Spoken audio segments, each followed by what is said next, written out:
Neat Nation, happy Thursday. Welcome to the stream. I hope you're having a good week. Brian, you having a good week? Nope, he's not. I think we lost What him. a weird loop. What's happening right now? Everything's happening. You jumped in the stream, while I'm still trying to reload. I get texts saying, you're not in the stream. I'm like, I'm in the stream. And then YouTube starts playing. So, I've got the delay from YouTube because it wasn't muted yet. It's just crazy. But we're here right now, right? Yeah, sounds good. Just going to be one of those nights, I think. I'm trying to... No, I think we're all great. Cleanse my palate. I had some ginger tea. Get ready to taste some stuff. Tonight, squad, we're going to chat through some trends that Brian and I are seeing in the bourbon industry. And we invite you to participate, to share the trends that you're seeing, and we'll discuss them. So we'll just recount a few, some observations, make some observations, talk through this stuff. We'll do that for like an hour, have a good time, talk about what we're seeing. And then we'll hit a blind, which looks, I'm going to guess these are bangers. These are from Eric, and he only gave us half. Yeah, they're very small. Yes, that's what I'm saying. That's why I think that they're probably very high-end whiskeys. So I'm jacked. We've got the official entry-proof timers. Pretty soon we are going to have these up on the Etsy store. Official entry-proof timers that you all can purchase for your own blinds. Absolutely. Again, thanks to Eric. I'm going to look that up while we're on here, see if you can make custom timers. Your own timers. Nice. Yeah, those are courtesy of Eric too. So the tonight's episode is sponsored by Eric Sawyer, member of Swing Nation, who I've not seen in the chat yet, but he's definitely going to be here. Couple of folks, it seems like Tom Lynch has Buttercream, which I'm stoked to see that. If any of you have suggestions of Buttercream yet, which I will be picking mine up end of this month when I trek down to Louisville, sound off in the chat. Did you dig? As soon as it went public, it sold out. Big surprise, 8-year MGP, $60. It's gonna sell out.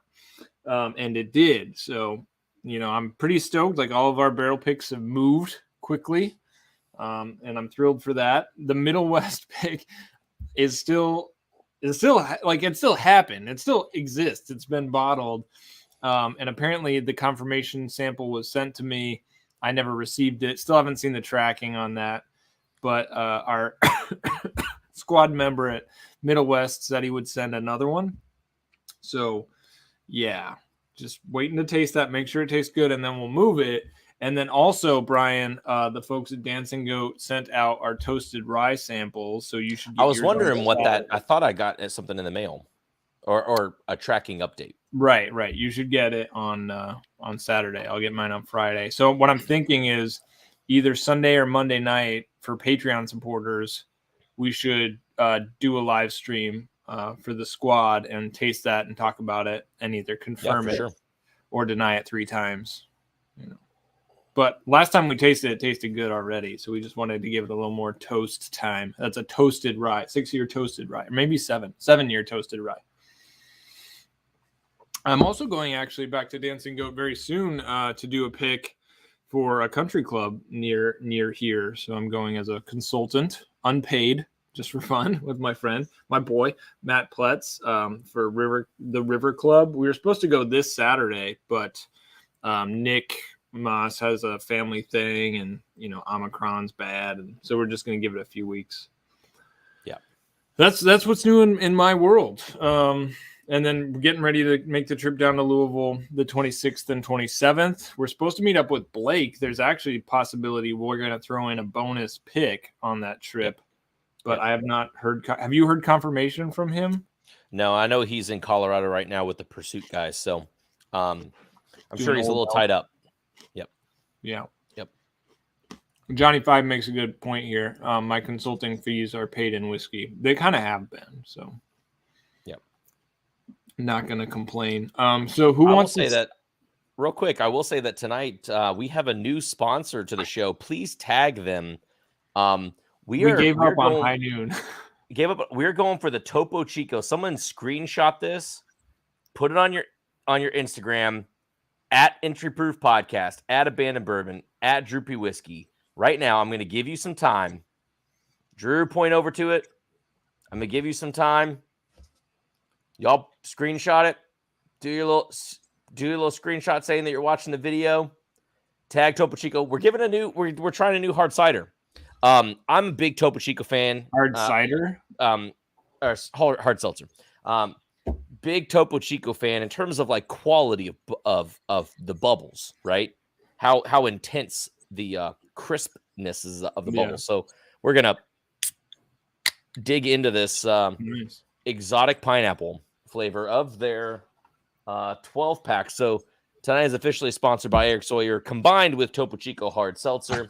Unofficially, not really. Spiked sparkling water variety pack, slim can, 100 cal, 2 grams of sugar, seltzer of my dreams. So here we go, down the hatch. First, spilling it everywhere. Of course, literally spilling it. Never had this before, so you have to. You were just saying it's your seltzer of choice, but you've never had it before, or it's your non-alcoholic seltzer of choice. Is that correct? Oh no, it's just my. I mean, I'm reading the thing, Drew. Come on, don't ruin it. Second flavor I've tried from there is light on the sweetness. Light on the sweetness. So I'm not sure what you all like in your seltzers. If you find like White Claws overly sweet, I do not. This is like it's a little light and crisp. All right, squad. Who's drinking or who has drunk suggestions of buttercream, and what are your thoughts? Does anybody have it yet? Mine just got delivered to you. You have someone else. Someone else was shipping it to me too, and we're gonna have to do a tally of how many you're supposed to get because I have about 20 boxes right here, and I need to know what's what. Now I do have that tally. I have that tally of what. Let's talk about this. Let's talk about this slip up. You and I were in our little group chat. We're talking yesterday because I went to look and to order because I've been looking. I saw we had plenty in stock. The last I looked, and I went, and it was all sold out. And I have not ordered my bottles yet. So the whatever the sample thing is that we have is all that I have. It's not even like a bottle like this one. It's my gosh. Legitimately. No, that's not it. Where is it? Somewhere over here is literally the only one that I have. I might have finished it. It might be gone. Did you reach out to Blake? Because they generally. No, he's in Colorado. He won't know that. You can still reach out to him or reach out to what's her face at the place because they normally hold a case back. I'll double check broken bottles and stuff. So you can probably. I'll double check. But yeah, I was like, how on earth do you? Because I normally order it before I even post on Patreon just to make sure that doesn't happen to me. It's because I have several different groups of people here locally, and I always like to try and give time to see, are you interested in this? Here's some tasting notes on this. And usually people are like, oh, I don't know. I've never heard of Dancing Goat before. I don't really trust your palate. Blah, blah, blah, blah. lot of merit, a lot of valid points. But, I like to give some time to see if anyone does. A couple of guys had wanted the American whiskey that we did. And so I was just checking. I was like, okay, well, no one's calling. I'm going to go and order mine. And the text had gone out. Gone. Waited too long.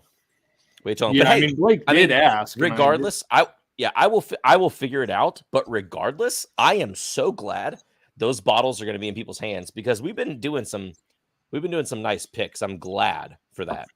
Yeah, true. Eric here says for trade buttercream ISO. Eric, what the heck, man? What's your problem tonight? You're oh my gosh, they're already on the secondary market. Yeah, I don't think that's going to happen, but still, it's such a killer value at 8 years. I mean, people, if you missed out on Buttercream, I just messaged Eric. You just missed out. You just really missed out.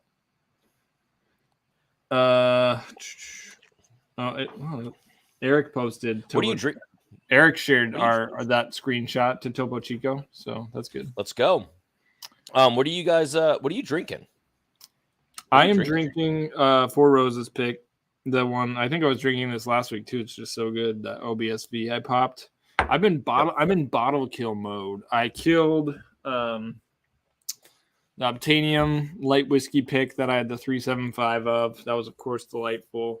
I killed my 6-year cast strength limousine rye to make room for this new toasted rye pick we're doing. I killed a E.H. Taylor small batch. So yeah, like 3 nights, 3 bottle kills basically the last few nights. What are you sipping? I'm skipping. I'm sipping on Disco 6 tonight. Discovery 6 from What Bardstown do you Bourbon think Company. of that? I want to hear what you think of that. Dude, here's what I love, man. And we could talk about it. There's a section of this Bourbon Trends where I think you wanted to talk about YouTube stuff, so I'll kind of wait. For one particular point. I don't love it for real, but yeah, I was wondering. Like I passed on it a couple times. I've had some people. I think Tom or Eric said they really liked it, or maybe that was it was Kyle. It was Kyle. There's an oakiness that I like, but for anyone who says, "Oh, you can't tell there's Dickel in there," I mean, maybe it's because I know that there is, but to me, there is that orange mineral tasting note. It's not as bad as in some products, but it's still there, and I feel like it's just one of those flavors that I have an aversion to. And to me, it's like it's not pleasant. It's not pleasant citrus like I get in like MGP products or something. Yeah, it's just kind of a little orange slicey for me. Yeah, I'd like to try Disco 6 because it seems to be around, and I'll save you the rest of the sample if you want. Oh, that'd be great. Yeah, thanks. Preach. What did you pick up this week? I, for one, actually, it's the first time in a while that we've met and I didn't have a new bottle to like show off or talk about. Partially because my wife and I are trying to be a little like tighten up the spending a little bit as we go into 2022. Partially because I haven't been out because the kids are still sick.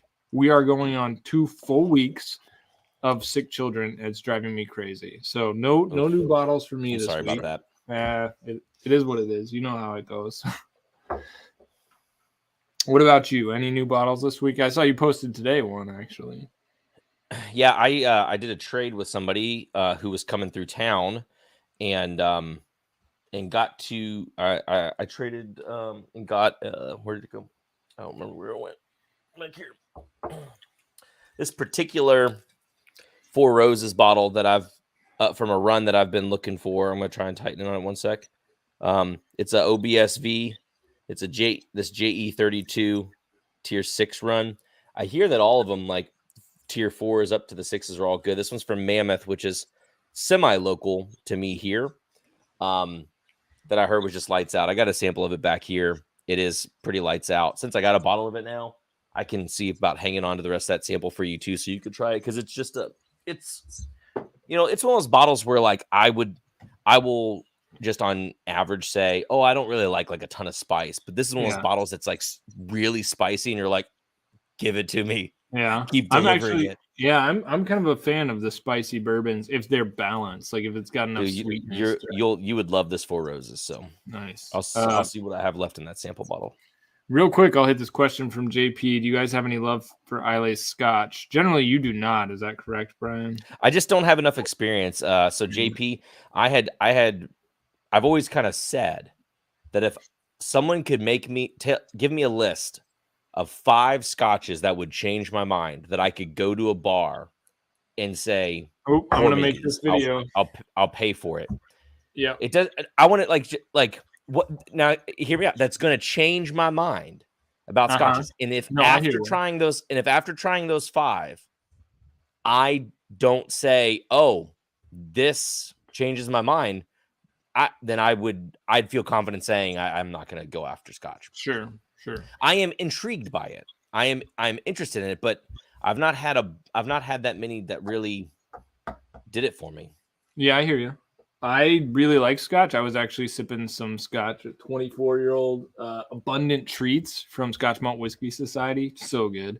And then I have an Islay from Kailua, which was bottled by Scotch Malt Whiskey Society.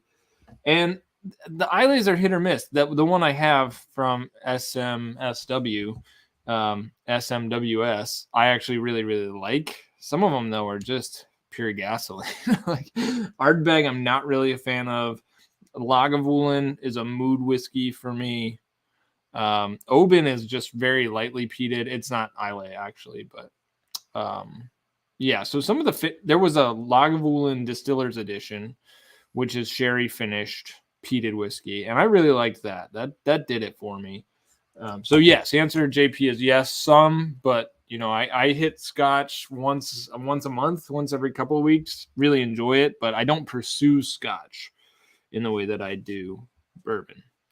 All right, let's get into the topics tonight. Let me bring up the list here. So I think the way we'll do this, Brian, is we'll take turns shouting out a trend that we specifically want to discuss, and we'll get through however many we get through in the time we have allotted. Okay, cool. Yep. People talk about, or Tommy J is maybe correcting the way I said Isla or Isla or whatever. It's what I've generally heard Scottish people say when referencing Islay whiskeys is Islay. There's like, if you're talking about an island, like Isla, like that's my daughter's middle name, Isla, but the island is Islay. So that's my understanding. All right. So first trend in bourbon that I want to talk about that is just like it's been really interesting to watch it explode over the last year and a half, or maybe I just became more aware of it in 2022. But that is everybody's finishing everything. Like the finished whiskeys coming out our ears, and a lot of small distilleries, and Starlight's a good example, are making pretty decent products out of pretty average young distillate. Like the young distillate is fine, like it will be good as it gets older, but if you just taste it by itself, a 4-year rye, a 5-year rye, a 5-year bourbon, it's kind of like, it's fine, it's like a young whiskey. But then they're doing really cool stuff with a lot of exotic finishes that have really elevated the product. And we also see companies doing this on a larger scale with Bardstown Bourbon Company, of course, and their collaboration series. They've been doing that really since they got going. Yeah. And I have generally been out. A couple other like long time finished ones would be like High West, Midwinter Night's Dram. Of course, that one's been around for a while, but a lot of the smaller distilleries are investing heavily. Even Dancing Goat is a big finishing house. I actually gave Nick a barrel that we aged honey in, and he's going to create a rye that's a blend, a small batch rye that's a blend of ryes finished in this honey barrel and then in port barrels. So that'll be pretty killer. That'll be a dessert rye. I'm looking forward to trying that. But anyway, that's a trend that I thought we'd throw out. And Brian, what's your take on that? I mean, do you agree that you see that as a trend? And what's your take? And then I'll share my take. Yeah, I mean, it's definitely pretty prominent. And it's, you know, I have mixed feelings about it. And what really got me going on my feelings about it was trying seagrass, because I kept seeing it pop up in people's lists. Let's get down to the brass tacks. That bottle is hideous, and the name is terrible. Which one? Sorry, I wasn't paying attention. I was reading. Barrel Seagrass. Yeah.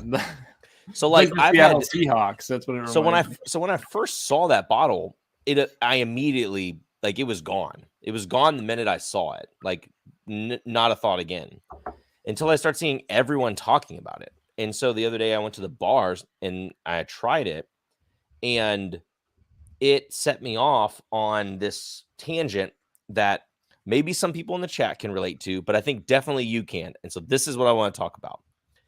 So in specialty coffee, in the way that coffee is processed, primarily breaks down into two ways. You remove the fruit from the coffee because it's a fruit. You remove the fruit from around the seed and you dry it.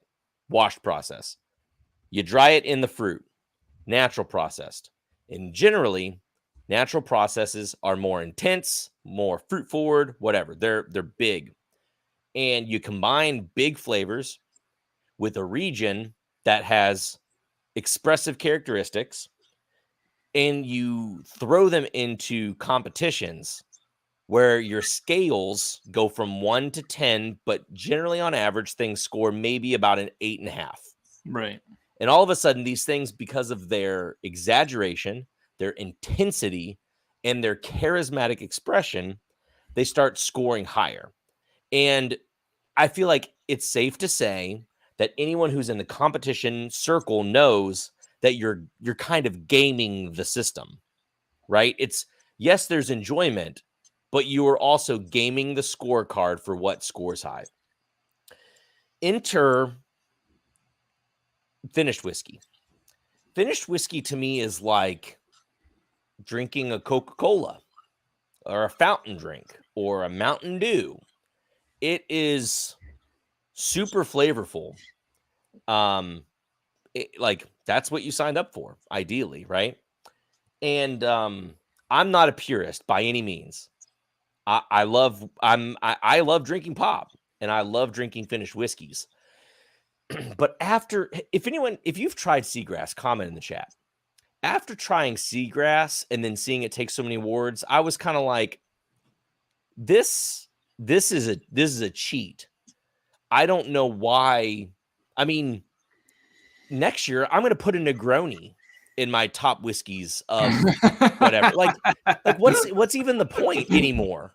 I'm going to put a Route 44 discounted ordered through the app from Sonic on my top list if we just don't care anymore. Do you know what I mean, though? That's a hot take. I love the take. It's a really good point. It's like, at what point, and Scotch has this because there's, Scotch is generally finished, but distilleries tend to follow one finishing tactic to create their distinct like brand, like profile. So you'll have port heavy ones, you'll have sherry heavy ones, you'll have bourbon heavy ones, and the distilleries tend to run in that vein generally. Macallan's a great example, generally sherry stuff. Barrel is just doing all kinds of stuff. That's their shtick. That's what they've done from day one. But when you have a whiskey or a product that's finished in this, that, and the other, kind of like Magnus Triple Cask, at what point, certainly it stops becoming bourbon, but at what point, like, does it stop becoming whiskey because there's so much other influence from other distillates from it that are totally unrelated to whiskey? I mean, we know that we definitely know it's a cheat because, they will tell you. I don't know that I would use that word, just to be clear, but you can. I mean, okay. Well, I'm going to, because part of the laws, and I don't even know why there are really laws to bourbon, but there are. I don't remember who put them into place, but they are there. Yeah. And part of it is that you cannot have additives, you cannot have additional flavors. However, we've gotten around from it because that's apparently part of while it's aging. After it's aging, it's still a bourbon or rye. And you can do whatever you want to it because you're not claiming that it's aging during that, even if it is aging. And finishing somehow is you would call it finishing is different than flavoring. Finished in, right? I think that's how they call it. They don't call it bourbon; they call it bourbon finished in. Blah blah. Right, blah. right. And again, everyone, especially if you're just tuning in, I talk hot when I'm going. I do not dislike finished whiskeys. I have tons of finished whiskeys. I drink them. To be fair, I like Seagrass more than Dovetail, and I was a big Dovetail fan. And we've picked finished whiskeys. It's not about that. It's Seagrass specifically, I thought was interesting because it is so high proof and you have a little bit of rye to it, but it's this apricot brandy thing that is so intense on its particular flavor that it's like a hard seltzer. It's like and then one of my buddies is like, you find me a cordial aperitif that's this high in proof. I'm like, that's not the point, man. I get that it's 120 proof. I get that it is a rye base. I'm just saying it's literally like you put Kool-Aid packets into this bottle of rye. I get that it's going to be sweet. It's just weird that so many people would be like, I'm sorry, it just takes the nod over Eagle Rare 17 because the sweetness just lingers forever. Well, no effing ass. Like, of course it's going to. Of course it's going to. All right. You know what I mean? Yeah. Anyway, So here's my take: is go ahead. I appreciate the passion. That was entertaining, as all get out. Really enjoyed that. So I would definitely not consider, these heavily finished products when it comes to like trying to decide what the best whiskey of the year is based on like a taste profile. Like it's muddy waters. I think I had a couple finished whiskeys in my whiskeys of the year, but I my disclaimer at the start of it was these aren't the best tasting whiskeys of the year. I don't have access to try that many to give you a list of those things. These are the whiskeys that I am most excited about, and I explain why. So it's like comparing, you made a great point, comparing Eagle Rare 17 to Barrel Seagrass is apples, and it's like a scotch to a bourbon. So if you want to say here are the best like aged spirits / whiskeys that I tried over the course of the year and everything is at play, that's totally fine, but it does become difficult to compare the sweetness of a unfinished bourbon to a finished rye or whatever, particularly if it's finished in something like a rum or a cognac or a port, these really, really sweet products. So, Yeah. And again, I'm reading stuff in the chat too. Andrew, he says in the minority about loving it. Dude, I'm not knocking it. Like, I'm not knocking it. And again, two things. I am not a purist. I don't hate finished whiskey. Three things. I liked Seagrass. It baffles my mind how I could wrap it, how I can categorize it the same way. It's weird to me. Well, we'll move on. We'll move on because I did not try Barrel Seagrass, but I'm also generally I was the one who talk about this. When you come into town, we'll go to Evergreen because I want you to try it. Yeah, I got a lot of things to try. This took a hard left turn from where I was going, but my point was to say I generally like the innovation, and I like that these young distilleries are able to release something that is good through this process. That's not dog crap like so much young bourbon and rye is. Particularly coming out of young distilleries. There's a lot of dog crap, young bourbon and rye from young distilleries. And if they can make a product that's actually enjoyable to drink, well, that's great. And that'll help. Let's not escape the fact too, that shortly after we see it top so many people's lists, there's now in Seagrass's case, a 16-year version that they have for pre-order on their website. So it's 16-year-old Canadian. Yep. 16-year-old Canadian rye, Seagrass. I'll try and see if I can link it. Hold on, Barrel. 16-year Seagrass, and I'll try and drop the link in the show notes. Before we move on to the next topic, Wolfgang makes a great point here, and that's in my last video. I absolutely blanked. I owe everybody from Columbus, including Tom, massive apology because I just couldn't remember Columbus. And by the time I had remembered I wasn't going to go back and like re-record that whole section. So if you're from Columbus, I enjoyed my time there. Middle West pick was great. We had good food. We had good times. And remember, I recorded this in probably a week and a half into my kids being sick after trying to catch up from being gone from the holidays. So my brain is not what it should be. Don't take that as any personal slight. Now we'll move on. Brian, what's the next trend you want to talk about here? Yeah, I was just gonna let's see. I want to jump into what are some of the ones that I put in this list. You put branding and packaging. Branding and packaging. Branding and packaging. You see this in every industry.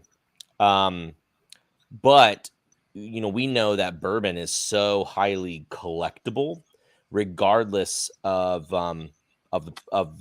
the type of product, any of that stuff.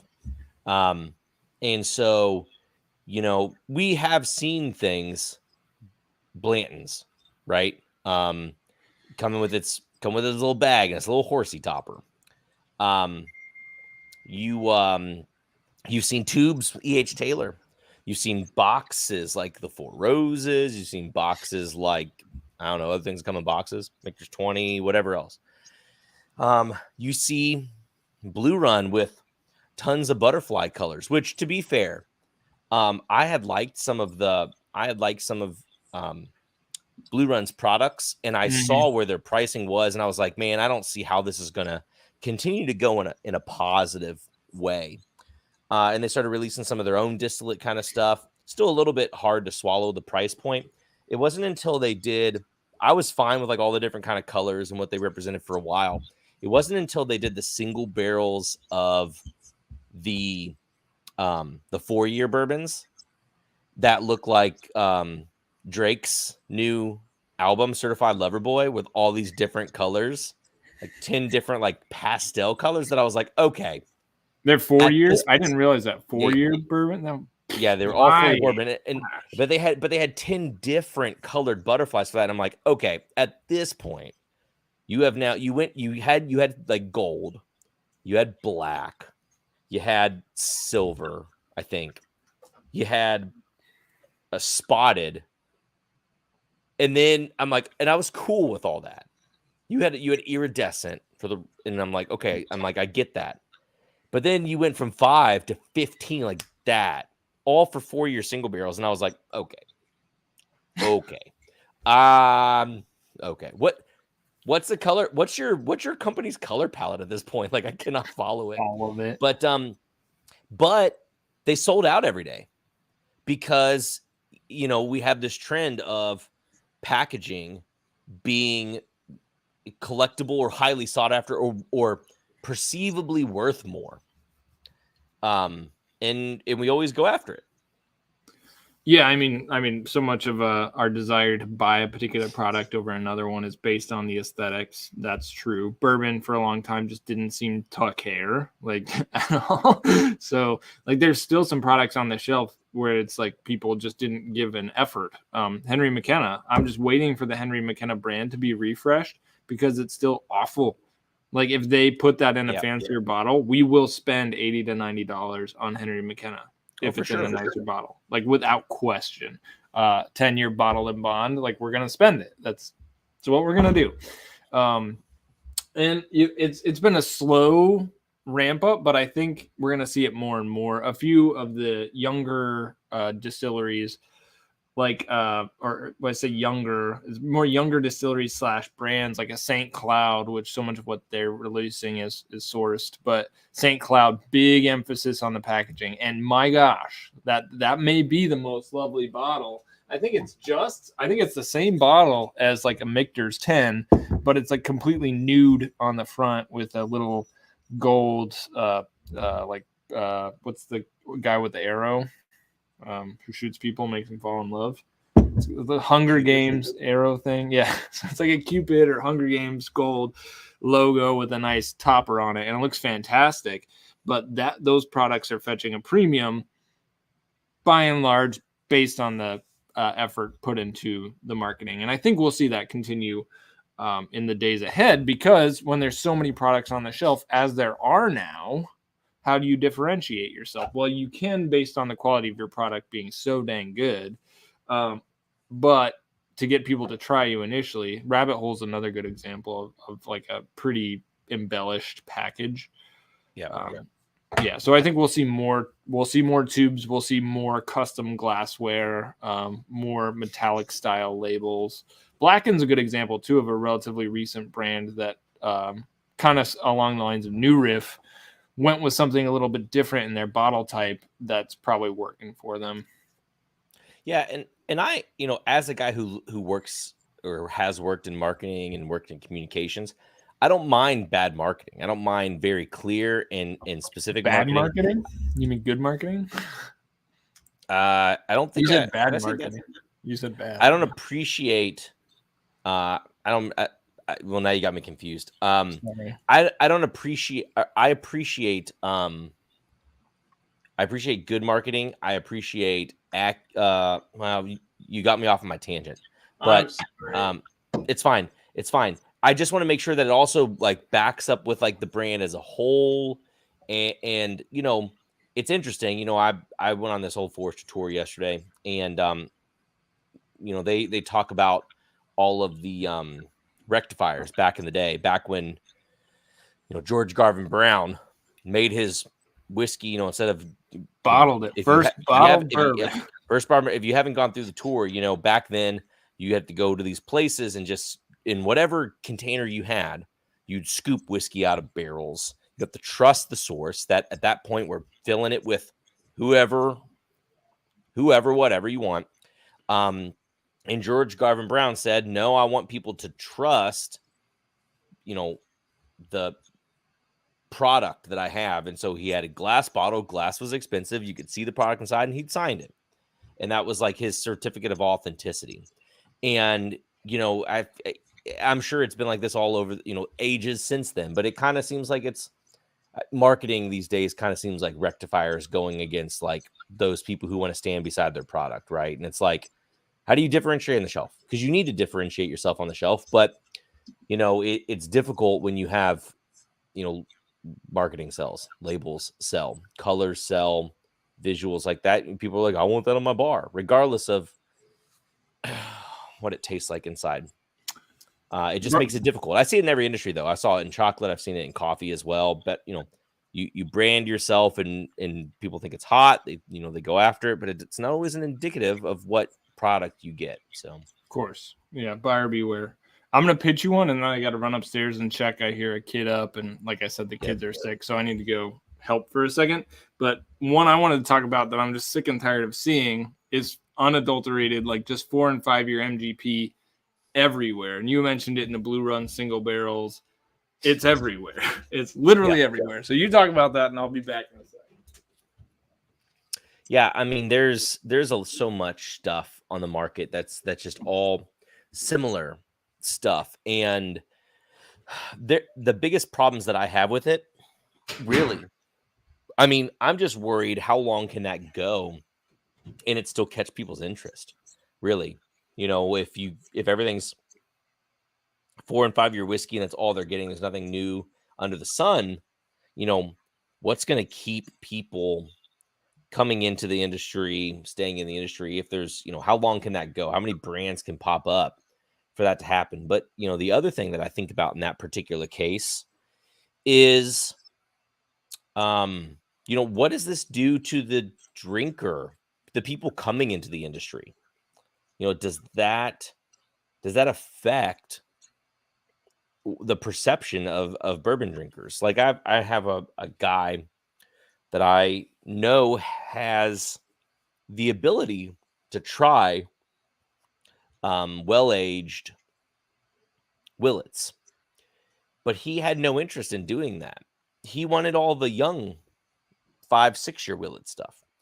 And I just found it interesting that his flavor profile would be that of kind of the younger stuff. Now, not everyone likes well-aged whiskey. I get that.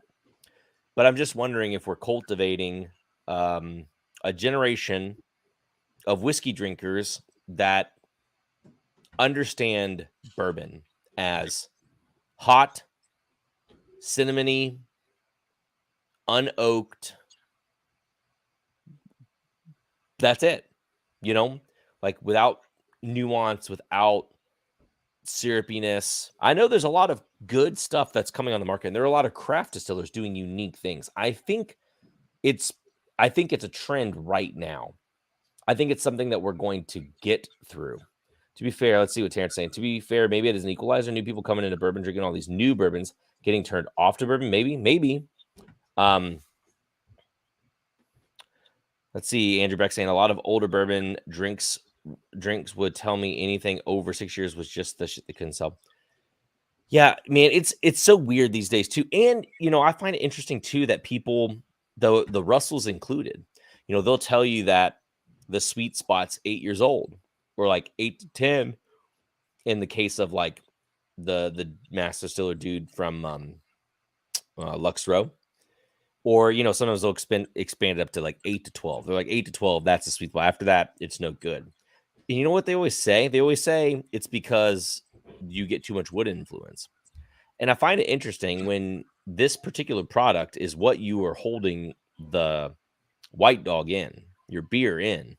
This is what not the beer, I guess this is White Dog, the vodka in. The barrel is what gives it the color. The barrel is what gives it primary amount of caramelization flavors. Why wouldn't you want it to taste like that? I don't know. It's just interesting sometimes. Stag Juniors, I think, are usually around that. Squad, sorry, it's just a thing. Gosh, so let me just give a little background, and then we'll keep going. my parents were sick. My mom was sick. We brought it home with us. That sucked. It was like bad colds for everybody. My son was like really, really like sick. No COVID though. Negative COVID tests for everybody. Then my baby, the 10-month-old, she gets croup like Monday or Tuesday.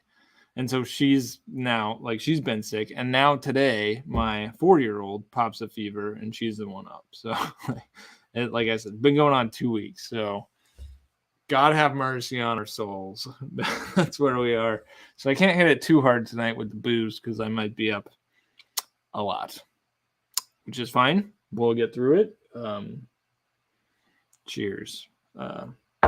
It sounded like what you were saying about barrel influence and young whiskey and like people who really like young whiskey, or really preach for young whiskey. I was with you what you were saying. Why wouldn't you want more wood character? There is the law of diminishing returns, of course, when it comes to oak influence.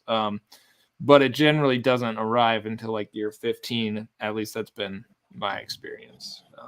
Yeah, I mean, I'm no master distiller, so I don't try hundreds Obviously. of barrels all the time to really know. True. But I do find it interesting. They're like, no, 8 years is a sweet spot. I'm like, I mean, come on now. You're still just, but again, I have tried so little compared to some of these other dogs. So there's no reason to, Sure. Congrats, Tom. I'd drink to that. You guys, looks like Squad is talking about Sagamore rye. I passed on that when I was down in Texas, but I've heard good things, so I'd like to try it, and I might kick myself for passing on it. But again, trying not to buy every interesting bottle I see. All right, let's hit with another topic here. Let's talk about Whiskeytube. We're going to talk about Bourbon Trends. Whiskeytube is obviously, we're on here doing this and 80 of you are watching. Whiskeytube has become a phenomenon and a pretty cool one in some regard. But when I got into this thing a year and a quarter ago, quickly coming up on a year and a half ago, it wasn't near. I mean, it was definitely gaining speed quite a bit. Tom was already watching. A lot of the squad, a lot of Nation was already watching content. And, big thanks to the people who jumped in and supported our stuff from the very get-go. But it's also evolved quite a bit in the last year and a half and just exploded in the amount of folks getting on and trying to generate content, trying to build a following. So, this could be full of hot topics, and I don't really want to poo-poo on other creators. At the same time, it's worth trying to discuss why. Like, why are so many people wanting to get on and create channels? And also, why has Whiskeytube become such a phenomenon? Like, why are we all spending so much time consuming content or gathering in a more social environment like this? And I'll talk for a little while because you've talked most of this episode. Like, number one, I think it exploded in the midst of COVID because what else are we going to do? Like, we enjoy getting together around this product and talking in person and sharing with our friends, and it's just tough. Like, my kids are already sick. We have not had COVID. Like, we're COVID virgins. And the last thing I want to do right now, given the COVID rates in Wisconsin, is go out and spend a lot of time around the unwashed masses and just bring that home to my kids. I'm not worried about dying from this particular strain, whatever. I'm not a conspiracy theorist, whatever. I just don't like being sick and don't want to get my kids sick. So this is a great alternative because we can talk, and we can engage with a lot of different folks and make friends really around bourbon without leaving the house. So that's the really, really cool part. And one of the reasons why it's exploded, but we've also seen the in channels, and some of them have been really, really good. Folks, I enjoy watching Matt Porter, ADHD, just good fun. Really love your channel, Brian, when I want to understand a whiskey, because I feel like once you're done talking about it, I really understand it. I like the Bourbon Judge. He gives pretty cursory reviews, but he's very succinct. He's very well spoken. He brings a unique perspective to the industry, which I appreciate very much. Yeah, I mean, I'll periodically tune into It's Bourbon Night because I just enjoy their very down-to-earth approach. But beyond that, I actually don't consume a whole ton of content. And I think it's because it's generally varying quality. And for me, I'll speak too for like my perspective is I got in just with my phone, trying to make videos. And if you go back and watch my catalog of stuff, it's a varying quality. Like, don't get me wrong. There's some episodes where the audio is just dog crap and the video wasn't good for quite some time. It took me a little while to figure out. But I also respect people just wanting to share, like wanting to have a voice and participate. Like, there's nothing to hate on about that either. While I don't necessarily appreciate everybody's content, I appreciate the effort. Like, I appreciate the drive to try and say something of value. Like, that takes courage, and I do think that should be celebrated. Like, especially the people who've held it, who've been making videos for years, or who have come on in the last year, but they create at a regular drip, because they will get better. Like, they will learn things. They will sharpen their craft. And like, I think anything that's special is built over time. Like, it's the drip of faithful productivity that often creates something that's useful and meaningful to nation and the broader Whiskeytube nation at large. So those are some of my thoughts. What thoughts do you have to share about Whiskeytube? And while you talk, I would love it if Nation also like would shout out other channels that you really dig and appreciate in the comment thread. That'd be sick. Please do that. Yeah, I don't really know what to say about it. It's the only reason I got onto it is because when you asked me to do entry proof, and which we had talked about, initially being a podcast and then started coming on the streams, I was like, well, everyone's gonna be like, well, who's this guy? Like, he just doesn't have any whiskey content. Like, why is he talking about whiskey? So I was like, well, I've got to put some videos out. I've had a YouTube for 13 years. So I wanted to put stuff out. And you know what? I don't even know if my channel turned out exactly what I wanted it to be. It turned out what I have time for. I wanted to mess with like video stuff, not like in a full production way, but I wanted to have good quality video stuff. And sound. That's kind of like stuff that I think is really cool. But what I mainly do, what I do with coffee, what I did with chocolate, and what I do with whiskey, I just always take notes of stuff and dissect flavor. So I do it in case it's helpful, knowing that it's incredibly specific. And it's not like your channel where like it's a little bit more conversational and educational, but it's not as scripted as like Mash and Drum or something like that. I think the thing just to watch out for, and I highly encourage people to like check out, maybe some of the end of year reviews or something like that, or a bottle that you really like, something that you have tried that you really like, and find different reviewers and watch their content on that product. And the reason is because, I love going to watch different people's takes and reviews on stuff, but reviews on YouTube are going to be the same as reading reviews on a vacuum cleaner or reviews on a van or polling people in your office whether they want to get takeout Chinese or they want to get tacos. You're pretty much always going to be 53% of one camp and 47% the other. Vice versa, or like somewhere really close. Very rarely are you finding opinions that are like, like this, unless it's, really good and positive. And so, what happens with tubers is what I hope is that you're digesting content of people who you think align palate wise. And I say that because when it comes to whiskey, what I've mentioned before about single barrels and finding a store that you align with, there are some stores that maybe the store owner is a smoker. Maybe he doesn't actually like bourbon at all. He just buys it to have it. Maybe he sends different people on every pick and there's no consistency to it. I would think the point would be to align with a store that, if you're wanting to buy single barrels, you'll have consistency, time after time. And same thing goes with the people that talk about whiskey. If you're going to tune into somebody to understand products that you do or don't have access to, you probably want to know that their palate is similar to what you think. And I, kind of like what you mentioned with It's Bourbon Night. I like watching It's Bourbon Night too, but I kind of slowly started to realize they like stuff that's really nutty. They always talk about being nutty, and they always talk about Beam and stuff. And so I'm like, oh man, it's tricky because I really like them and I love their production, their content. Yeah, but I don't know that I agree with them palate wise. And watching people's top lists is actually really interesting and telling about the Whiskeytube because, you know, seeing what people put in there is really intriguing and really opens up to be like, do I actually agree or align with this stuff too? Yeah, I got a couple other. First, I wanted William Wiley and a few others have thrown out a few I want to call out too. Mash and Drum does a really great job with his stuff. Like he's a very detailed reviewer, talks about, you know, the history of the whiskey a little bit. And then Cameron at Drums and Drams, he does a nice job on his reviews. We did a pick with him. He's just a swell dude.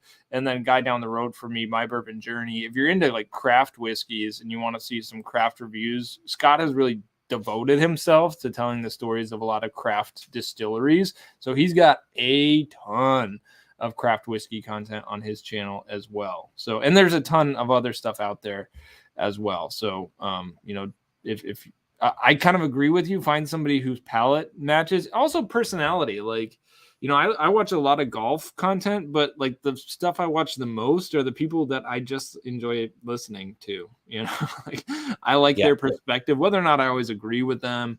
I just appreciate their particular, the way they view the world. So way they view the world or the way they articulate and their sense of humor. So it's like, it's finding flavors, like literal flavors, but then also like just the flavor of the vibes. Yeah.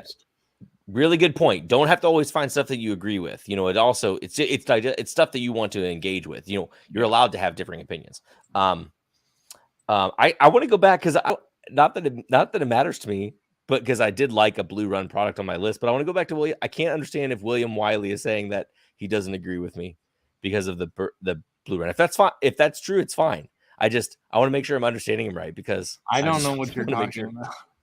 He William Wiley had put something in there like, with me right now, if a YouTuber thinks Blue Run is amazing, then I think they're full of crap.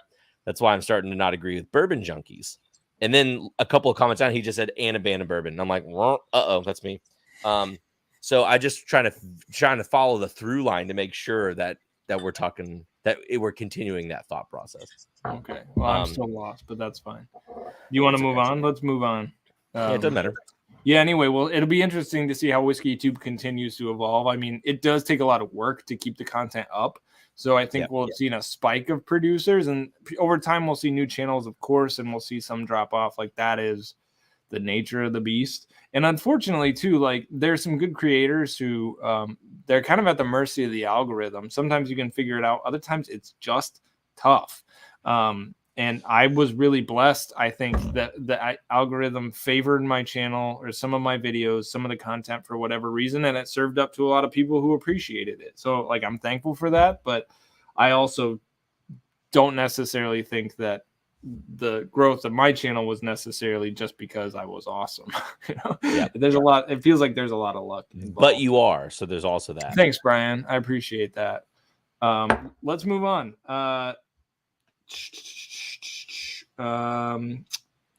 Let's talk about how serious do you want to get? Do you have any others you want to call out? Or because I have one more. But Nation, do you have any trends you're noticing that you want us to discuss? Or Brian, do you have throw one out more some before chat. I throw my last one? Andrew Surfling makes a great point here in that it's because I'm so dank. Thanks, pal. All right. Well, y'all throw out another one if you have it in terms of trends. But I'm going to hit with my last one. And that's that, like, I was reading some stats the other day about alcohol consumption, particularly in the United States related to COVID. And even showing up in the chat, it's true that some of us were drinking less and now we're drinking more because we don't go out. We don't have plans. So what are we going to do? You know, we're going to sit at home and watch YouTube and drink bourbon, hopefully some other things too.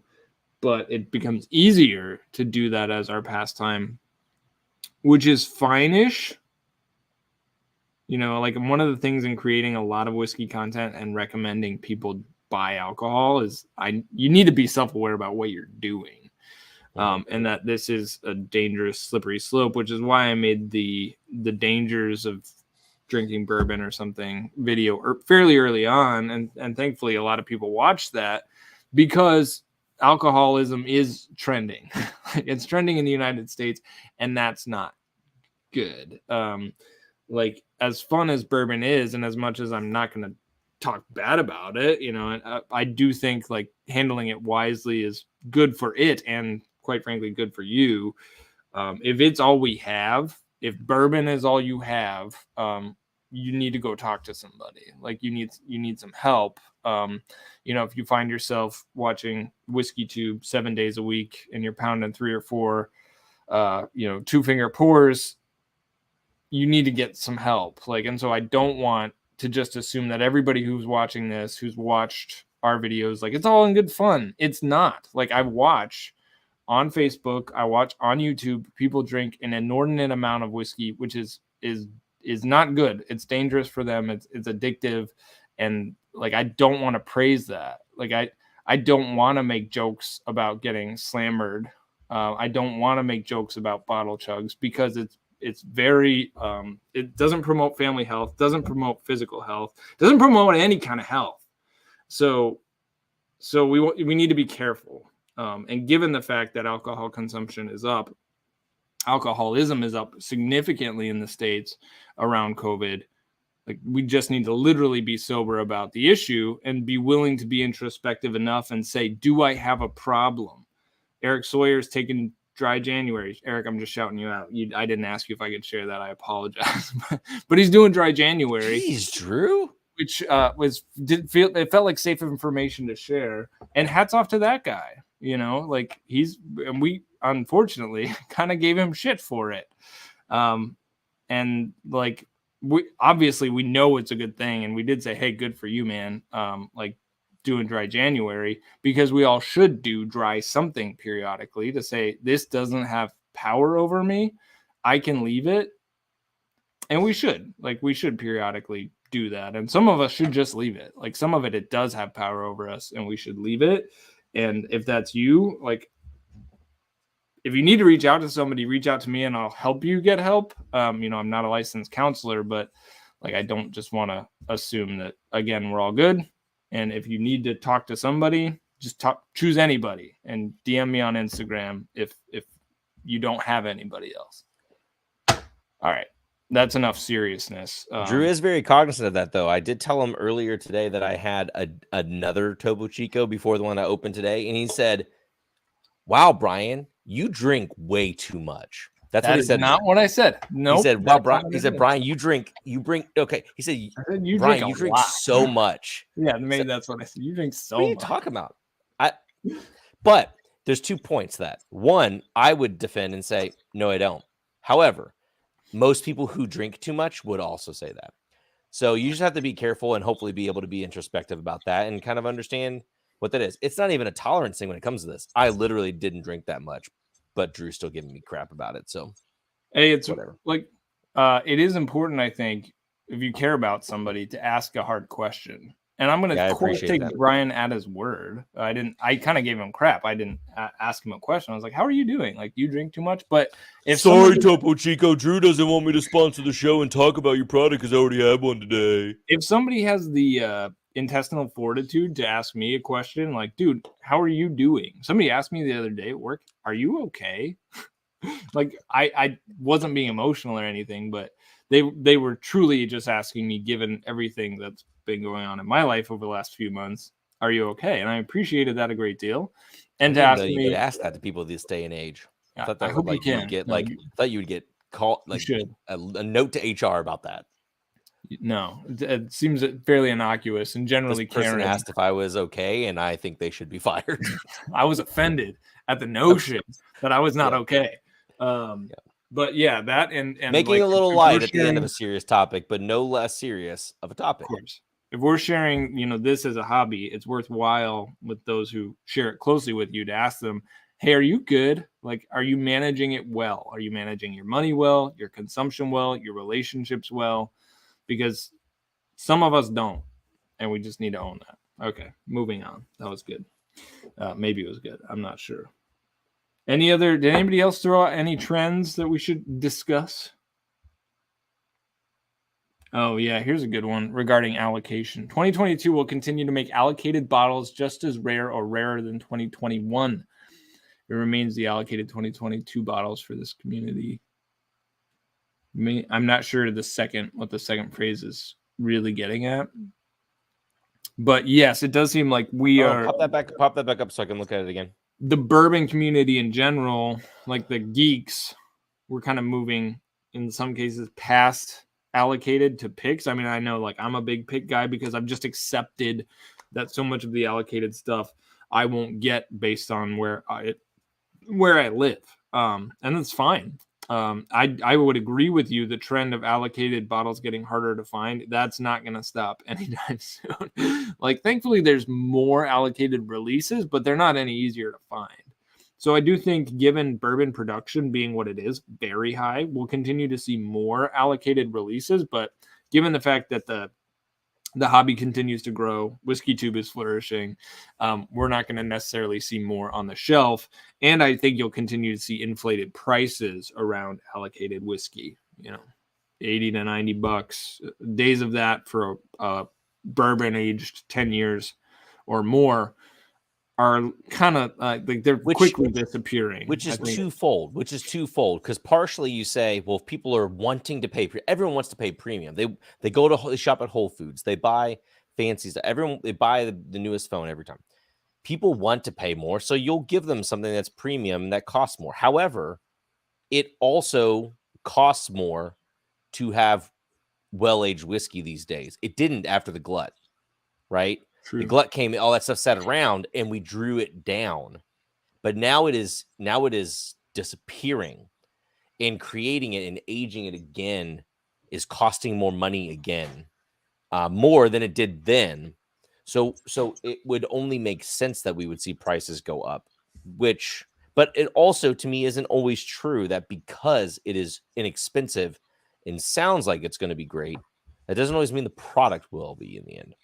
So Whiskey Soured here throws out a good question. Would you say Whiskeytube has directly affected the sharp rise in secondary prices? No, I don't think so. I think Instagram and secondary market is the primary cause for that.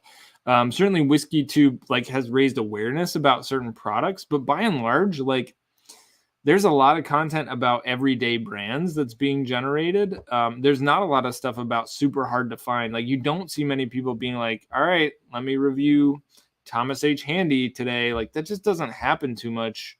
Generally, it'll get tasted in larger blinds, but I mean, the general enthusiasm around bourbon that's manifest in the fact that all of us have Instagram handles dedicated to bourbon. Basically, I was just scanning on the Instagram Explore feature, and it's unbelievable. We all want to share this product, and that enthusiasm, of course, drives the prices. But then also the fact that the secondary market continues to thrive in all kinds of different ways, that also does it. There's a massive amount of hoarding and flipping going on that.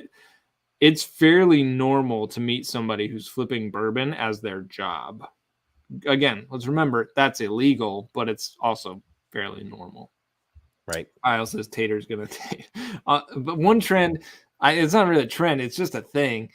When I first heard the term Tater, it's just, I just wish we could come up with a better nickname for somebody who hoards Blantons. Then it just makes me uncomfortable. I don't know why. It just feels goofy. I don't get the name Tater. Still don't. Try not to use it too much. But who knows? It may be in my future. Maybe I'll just give in. Although I've been called a Tater before. You've been called a Tater several times, Brian. Yeah. It's bound to happen. Tater has a wide variety of meanings, so it can always seem applicable. Yeah, so, somebody who just drinks rare breed all the time, they're gonna call everybody Taters. So whatever. Yeah. Which, I mean, I feel like I could call other people Tater in the same way because I go after Four Roses all the time, but I literally drink Four Roses all the time. So, yeah, to be honest, Whiskey Sourced, I don't think Whiskeytube has directly affected it necessarily. I think if you were to take away YouTube and people talking about whiskey, you would still have an overpopulation of local people still going after and looking for the same stuff. Rarity exists regardless of Whiskeytube, and I think that drives it anyway. It's always going to be like that. There are way more there are way more people in any given city that are into that, I feel like, than there are like a collective group of Whiskeytube people. True. Last one. William Wiley, local / new Chris is smart. distilleries. I'm sorry. Local / new distilleries are putting out better whiskey than the big brands will be a 2022 trend. That's a hot take. I think we're seeing more and more good whiskey from small / local distilleries. So that's a trend, is like the special releases or the single barrels from these small distilleries are getting better and better. That's awesome. Certified dank, totally here for it. But to say that they're going to beat out some of the bigger ones, you may be a little early. You're not far off. I think it's a few years and we're going to start to see some like, oh, wow. Like that was like my whiskey of the year 2 years from now, 3 years from now may very well be something from a craft distillery or a distillery that was started within the last 12 years. We'll see. I like that take. You're pushing up against the edge there and I like it. Good job. All right. Did you have one more thing you wanted to talk about or should we go? Nope. Okay. All right. Let's hit this blind. You ready? You ready to go? Sure. We're going to shift gears now. That was a fun chat. Appreciate it. Hot takes. We're probably going to get some unfollows from that one. That's fine. But a lot of people hanging out. We got 107 people. That's a good stream for us. So what we do now, if you're in the chat, glad to have you if it's your first time. Definitely hit the links below. Check out the reviews on Brian's channel. We both did sort of top whiskeys of the year in our own unique flavor.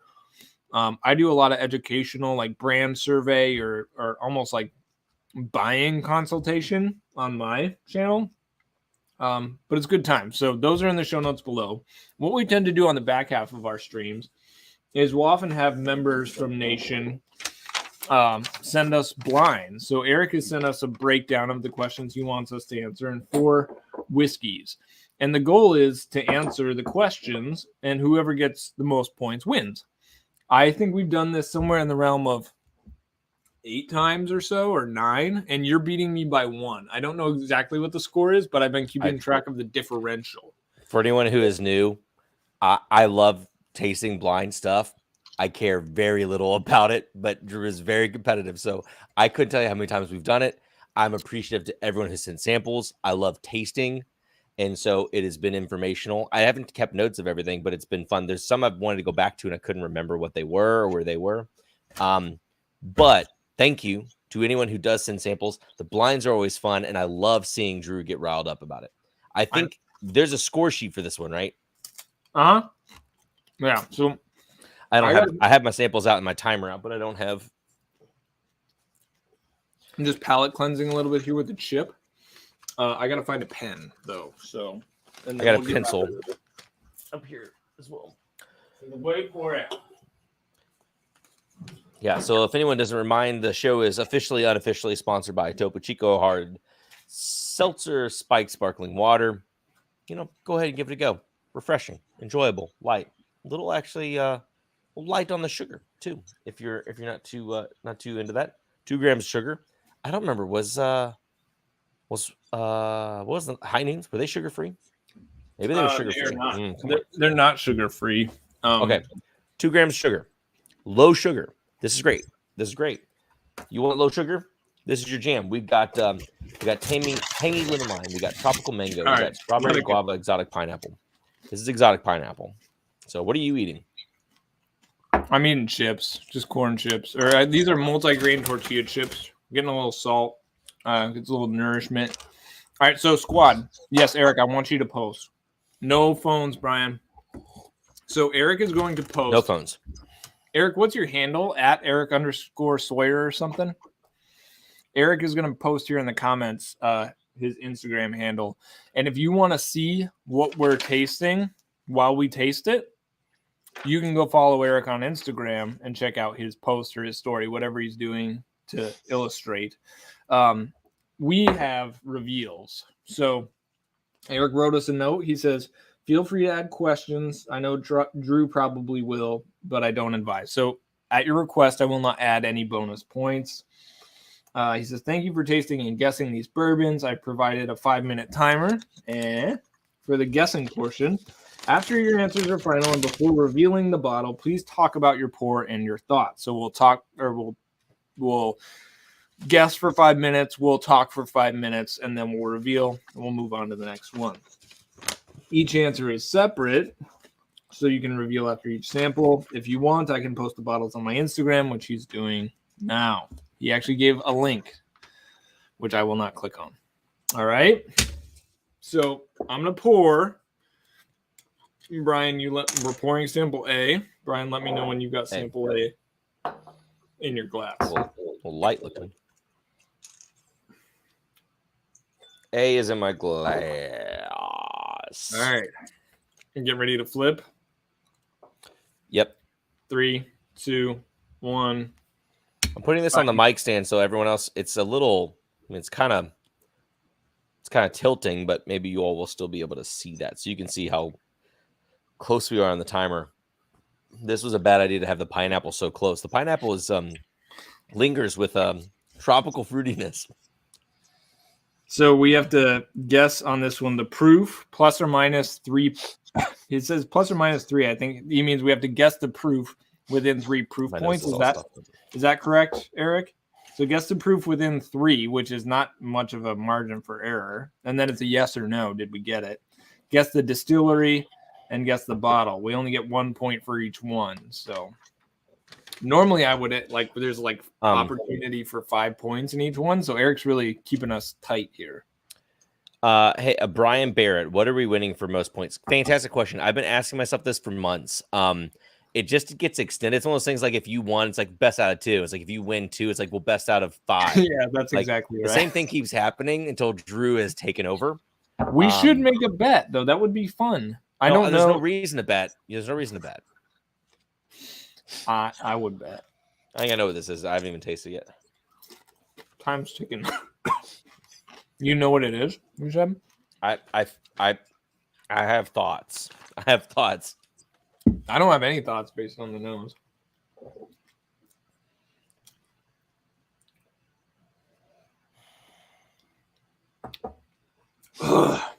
This is the part that gets a little bit boring. Just watch the timer hang out. There was a great question here. If you guys want to help answer the question for the person in the chat while we're doing this, someone had asked, I'm trying to find it, but somebody had asked about some of their favorite 5 under $100 dessert bourbons in each of your opinions. I would highly suggest Dovetail or Seagrass, and I would highly suggest 1910. Those are just off the top of my head. Probably some other finish.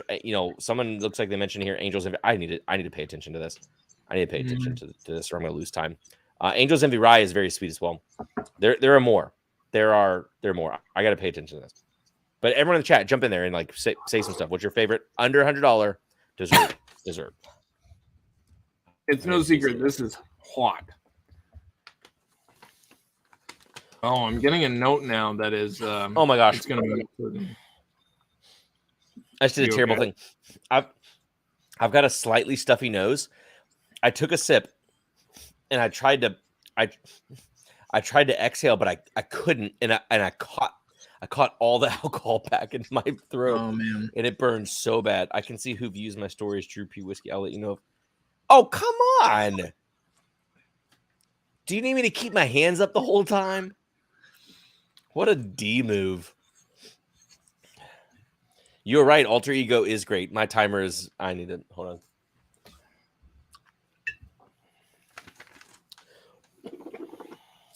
Time's almost up. Whoo.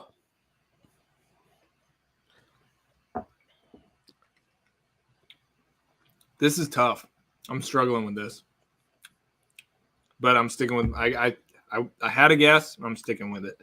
Going with the gut here. This is a fireball. I didn't say that. That's the only thing I'll say and discuss before we discuss. But my word, and it led me astray because of that. I think. I may still very well be astray, but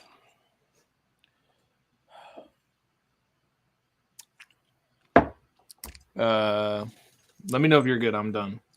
I'm done. Okay. All right. So I'm just gonna let that run out. But so I've written it down. Let's discuss. Besides that, it's hot. Would you agree that it is very hot? Yeah, it's very hot. I've definitely had some stuff in this camp. The note was sharp to me, and kind of spicy and thin and hot, but also the palate was sweet. When I got to the palate, that's where I got some sweetness. And given the spiciness, I was leaning more towards a rye. I actually pulled back from that. I don't think it's a rye, but I initially thought real quick, because it wasn't one of the questions, but I thought you said you weren't adding questions. Are we supposed to say if it's a bourbon or a rye? Real quick. No, we're just answering the questions. We have to guess which bottle it is, so we're gonna guess basically if it's a bourbon or a rye when we say which bottle it is. But, right.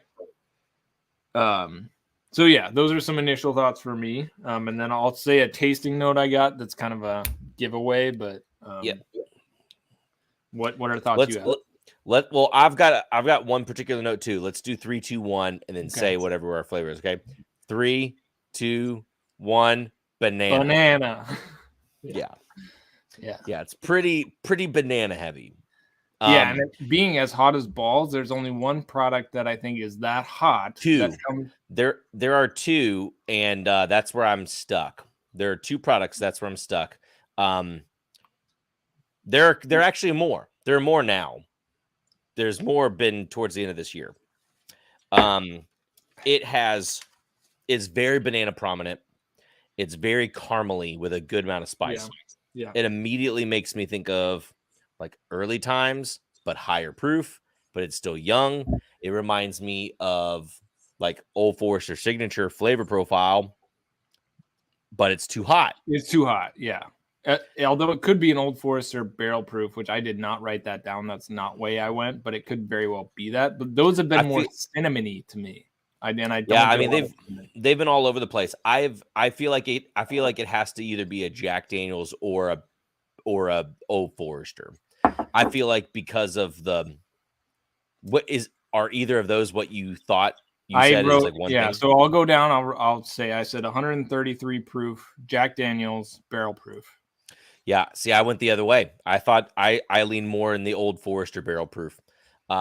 Just because I don't have a ton of experience with the Jacks. The Jacks to me have actually been, I feel like the Jacks have maybe been sharper and need a touch of water, but the Old Foresters have been hotter. Yeah. And this wasn't sharp to me. It was hot to me. And so I say Old Forester. I have only had one Jack single barrel. I've had two Old Foresters. And I was leaning Jack. I just thought the Old Foresters also convey a little bit more oak than now. Let's talk about this. Regardless of it being, keep it moving, but go ahead. Yeah, we got 40 minutes. True. Regardless, no, go ahead. Yeah. Regardless of it being hot, do you like it? It's fine. It's not something I would reach for on the regular. Like, it's not bad, but it's not like, oh, that was really good. The heat does take this nostril being stuck thing is gonna make me say and do some weird things. The heat does overpower the body. Like, I can't discern any body. Like, is it syrupy? Is it chewy? I can't discern any of that. It's either thin or the heat is masking that. That's the one thing that kind of stinks about it. Let's do the reveal. Are we not waiting until the end for everything? No. But you're right. I don't have everything. Hold on. What did you write down for proof? 130. I don't know. It's Old Forester single barrel strength, which just sucks when you're so close. Like, you're in the Brown-Forman family, and I said it's either this or that, and you went with that, and I went with this. So, well, the tricky thing too is I'm like, oh, wait, did he get a Coy Hill? Like, that was the other thing. It's like, but I didn't think it was. I don't know. So didn't you taste as good. What was it? Hold on, I still haven't opened it yet.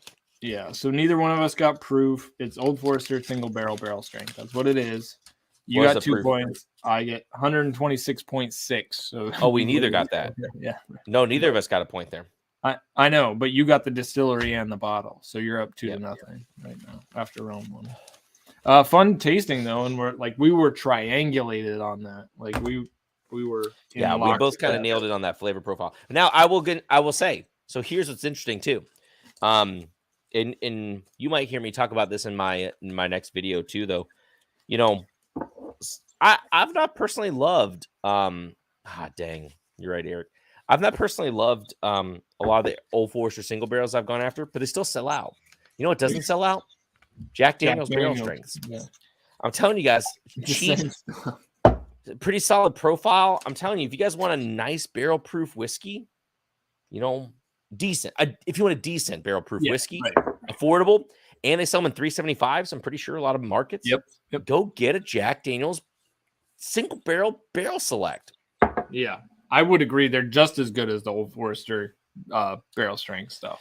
Terrence, it says on here plus or minus 3 on the for the proof, and it was 126.6. So I was 0.4 away from being within the 3-point tolerance. Just following the letter of the law on this one, guys.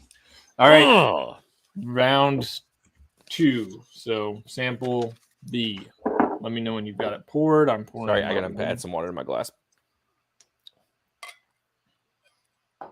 All right, next question. It looks like, too, to keep people entertained. I like these questions coming in while we're doing this. Someone had said, new question. What's the perfect proof range for everyone?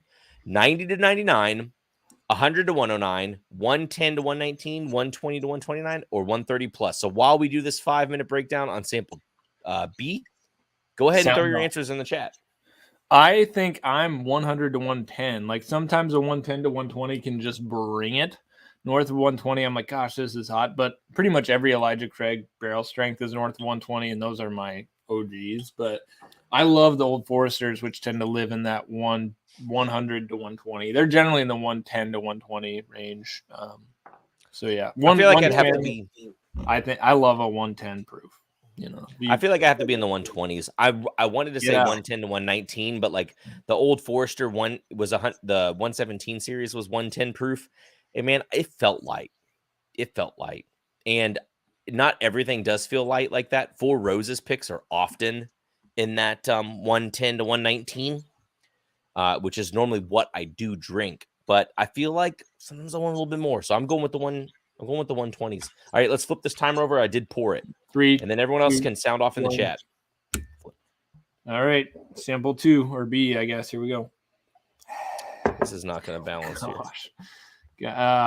Tom, can you block love? We got loveface.xyz online strips without clothing. Nobody click on that. That's just not good. Oof. Yeah, it's a tough scene. Very bad. Block user. All right. I like this nose better. I'll just say that right now. Hey, also, by the way, guys, you all rule. You all rule for being here. You know, we do these streams almost every Thursday.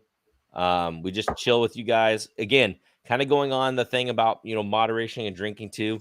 Drew and I have commented sometimes. Some of these dudes are on a couple nights a week, going nuts for hours, drinking tons of whiskey. You know, we're not really like that, but we do drink. You know, and we are, I would hope, pretty knowledgeable and helpful. So thank you all for tuning in and staying, you know, with us for these chats when we do those. Yeah, I'm far from a teetotaler, and I never want to appear self-righteous. I just want to like talk about the hard things, like. And if you like, we get together, I will literally share the hard things. Yeah, this is very good. This smells very nice. It's got that nose, that salted caramel, or like a praline. Oh, yum. This is interesting. I have no. One thing I also wanted to say is I did not monetize this stream with ads. Moving forward, the streams will not monetize with ads. So you're still welcome to drop super chats on here, but I know a lot of people will listen to these later. They'll watch them later. And I don't want them to have to skip through a bunch of ads because they're so long. So you're welcome. I've done that for you, nation. So, you know, if you want to support super chats or join the Patreon community, that's a good way you can do that. We always drop our barrel picks first in the Patreon community too. If we ever have barrels that have low yields, eventually, maybe, perhaps it'll become a problem, and Patreon will be the only way to access that. Likely. I mean, the Patreon community is growing, so I'm going to say it's going to happen. When I did my video Coy Hill, I tried to do a little sample entry, and the one that we selected Got a sample. I can't say it's a giveaway because we're not supposed to do those. But you can do where people have to submit. Yeah, no, that was a Pick contest. It was a contest, and that's totally fine. Yeah, that's totally legal. And so we did that. Man, this is. There's nice. there are some competing flavors in this. We got to hurry. One other thing I'd say is we'll likely do some Patreon only streams coming up with this limousine toasted finish rye pick. We got to finalize, and then somebody else, I forget, maybe it was a patron, I'm sure, but I forget which one, said we should do a tasting together with Nation of Buttercream when we all have. Once I get the picks back to Wisconsin, we should do a little maybe 30-minute to an hour hangout and taste buttercream together. I don't know what this is, but I want it. It tastes like buttered pecan cookies. This is a decadent pour. This goes into my dessert pours. I literally have no clue what this is. Yeah, there's something funky in it that's throwing me. It's not like, oh, I know what that is. I don't know what this is. It's nice and sweet. Yeah, it's very, I mean, it's delicious and unique. We're just sharing information now, but we got to hurry. I'm stuck. We can. I mean,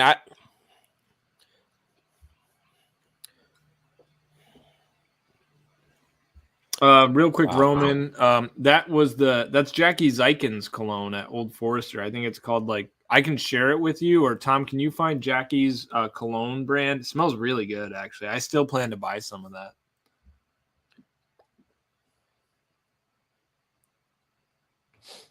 Oh my gosh. This is tasty. Kind of almondy.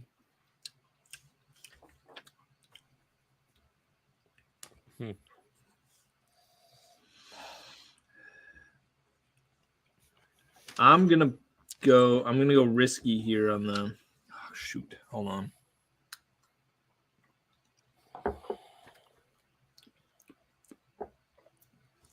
It's not what I think it is. I have so much to talk about, but I'm stuck. Yeah, time's about to run out. I don't know where yours is, but it's about to go. I know. All right, I'm making one edit. And no, Eric, it's fine. You can taste a lot in this sample. Yeah, the sample's plenty big. Oh yeah, not about the size. He's talking about it coming after. Oh yeah, I can taste a lot for sure. It's just I don't know what it is. All right, time's up. Time's up. All right. Yeah, I wrote down my answer. I'm done, so it's written down. Yep. So it is very crushable. Not hot, for sure, but full, sweet and oaky. But it's got a punch, a grainy punch that makes me go this may be a single barrel, absolute banger of a single barrel from a craft distillery. It tastes like a craft distillery. It has a grainy, long finish to me. Yeah. The finish was where I was like, this is and I've had some off profile of a particular brand, which I'll share, that I wrote down just going with my gut, but I'm almost positive it's wrong. But gosh, this does taste delicious. Yeah. The oak is it's smoky. It's it smells like a barbecue. Not barbecue. I get those smoky, slightly savory notes. It's kind of bacony, but it also, to me, is also sweet. It combines with some salted caramel, some praline, some of these butter pecan cookies, some almond.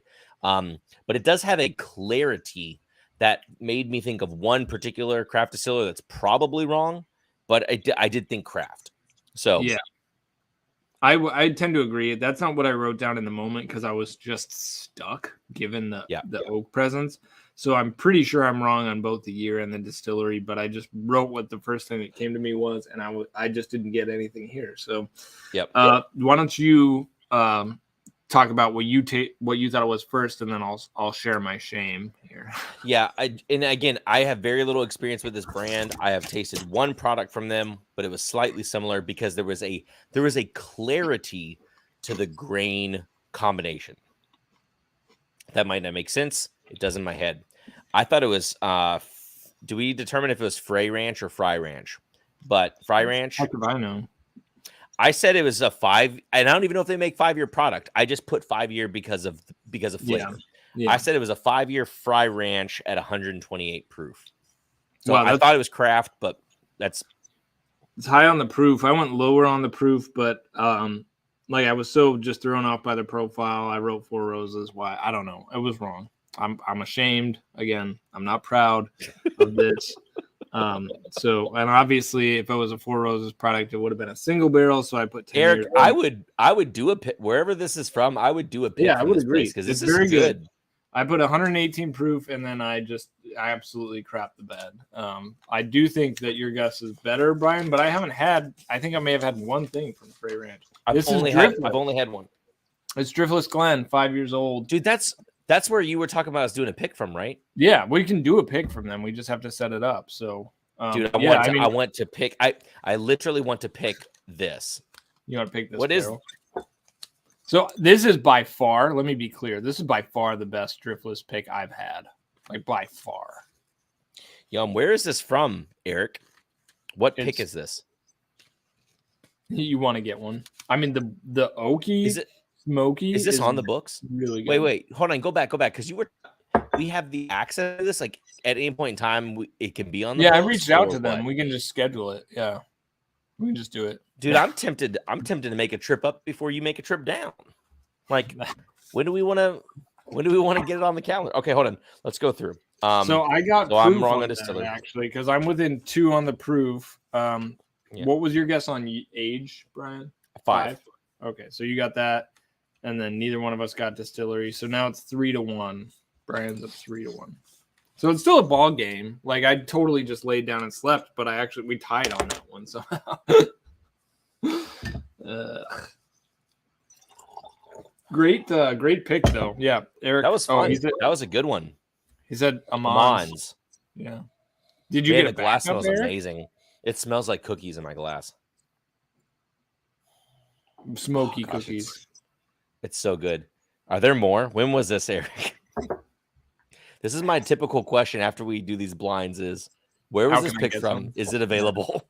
But that doesn't happen often. Like it's probably once every few streams. You're like, I need to get this. Then you got that bicentennial release at the early times. There was a 76 early times bicentennial, and I did have to go look for one. I did find one, and I'm very glad that I have it. All right, sample C. Let me know when you got it, Porter. Yeah, let me. Are there anyone else have more questions for the group that we can just have to keep people chitter chattering before or while we're doing the 5-minute countdown? They're adults. Maybe not. Polling the room. Hey, what was your all's favorite bottle that you got a chance to try of 2021? Great question. Fantastic. Everybody, what was your favorite? You're pretty sure they still favorite bottle you got a chance to try. Doesn't matter what it is. What was your favorite and why?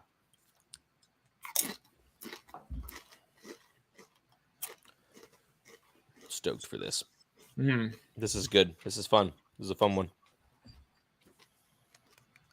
They still have it. $39.99 for a barrel strength pick. $39.99 for that. That is So I'll coordinate with Eric. Amans is not that far. I'll get one. You want one, Brian? You want me to get you one? Yeah, that's so crushable. Yeah. I'll stop by there in the next couple. Why is there a barrel strength 5-year? Why is there a barrel strength 5-year product that is $39.99? Because it's Wisconsin. Welcome to the promised land. Is it because it's Wisconsin, or is that the price of Driftless Glen? That's delicious. No, they don't normally. Their single barrels generally run in like the 50. I don't know why it's so cheap. Ooh. We should flip the timer soon. Okay. It's a nose. Oh, yeah, you're sniffing it. You shouldn't. Flip the timer. I'm sorry. Go. I'm sorry. Timer's going. Ahead of it. Yeah. All right. Hey, Will, is that the so heavy char Will with the heavy char bourbon, or is that the heavy char the wheat? What's yours? Disco 6 with Nick was his first disco able to get. Congrats. JD 10 William Wiley. More than the Quay Hill. Dang. I've not tried the 10 yet. In South Carolina, my Driftless Glen was $60. Blake's was King of Kentucky. Fantastic. That was also mine. Dude, that I can't get over how good that Driftless is, but this nose is fantastic. Its nose is fantastic. Matt dropping the Bardstown 4. Love that one. I mean, thankfully I was able to kind of bank Bardstown 4. I drank my first one already, and then I was able to still pick want a up 2 and a extras. 3. I don't have a 2 or a 3, but I'd like 3 to get was a 2 and a great, 3. and then thanks to Kyle for letting us try that. But I was so like, it was great, but we had so much whiskey, and then I had that right next to William LaRue Weller. That was a night, man. Yeah. My favorite bottle That was a barrel pick, pours and I with say that Tom. no, I don't mean to joke about overconsumption. Call me a hypocrite. We had done a barrel pick that day. We were recording podcasts. We were tasting a lot. Anyway, keep going. I feel bad. There are a lot of people who a lot of people place that Four Roses pretty high. Spoiler alert: if you did not watch my video, the Four Roses did not appear in my top 10 list. I'd probably say, if I had to think about it, it probably would end up being 11. But it's not my 10. But with very specific reasons. I mean, I had not even a vendetta, but I tell you, if I blinded you, that LE versus the Bevmo pick from this particular run, man, you all wouldn't pick the LE. I don't think. Just real quick, yeah, I mean, there's a lot of really killer single barrels out there that probably surpass the LEs, but the LEs are always great. I'm going to shout out Roman here for having some absolute knockers, like being willing to give this take in front of other people, because he's going to get crucified. But hey, man, you like what you like, so hats off to you. I liked mine when I opened it, and by the time I finished it, I was over it. So I gave away both of my backups, actually. Just gave them as Christmas presents, because I'm like, I'm not actually going to drink these. So my arc on Dickel has really evolved, and so I'm not going to hate on it, but I'm also not going to love on it either. But thanks for joining the chat. I don't mean to like call you out. I mean to actually like celebrate you for liking what you like. Good for you. William Wiley never tried Bardstown 3, but he has 4, 5, and 6. Would rate them 4, 6, and 5. I think I asked what Kyle would rank because he likes 6. Kyle, what would you rank them? What's up, Matt? Good to see you here, buddy. We're doing a blind, but we also have posed the question of what your favorite bottle of the year was. Which everyone tune over to ADHD. Matt, check out his best whiskeys of the year. Which one was video? Was he Russell's 13? I watched this video. Matt, what was your favorite one? I'm forgetting. Anyway, I think I know what this is. This is really good. I like this better than the last one, just to be super clear.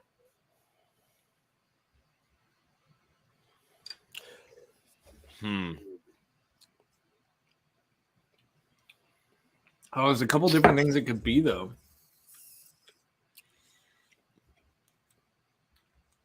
Shoot. We got to hurry, too.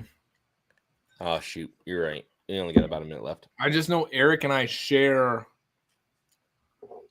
We share some whiskey. Yeah, I did like Disco 2. I haven't had it in a while. I wish I could try it again just to see. Disco 3 though, I do wish I had a bottle. That was solid. ADHD says my favorite bottle I tasted all year. Oh, I gotta write something down. Was King Kentucky, but number one on his list was Sam Houston 15. I wish I got a chance to try that Sam Houston 15. Because the one that I tried was no bueno. Yeah, everybody's shouting out Sam Houston 15 in their tops, and my samples also not as good. Not bad, but not like, oh, it's so friggin' good. But who knows? I don't know. There seems to be a general consensus, so maybe I'm the idiot. Very possible. Okay, this was good. Time's up. Are you done? Did you write down your answers? I did. I had to rush, but I did. Yeah, I did too, and I'm also stuck between two distilleries because we're on the fringes of both. Like whatever this is, it's not on profile exactly.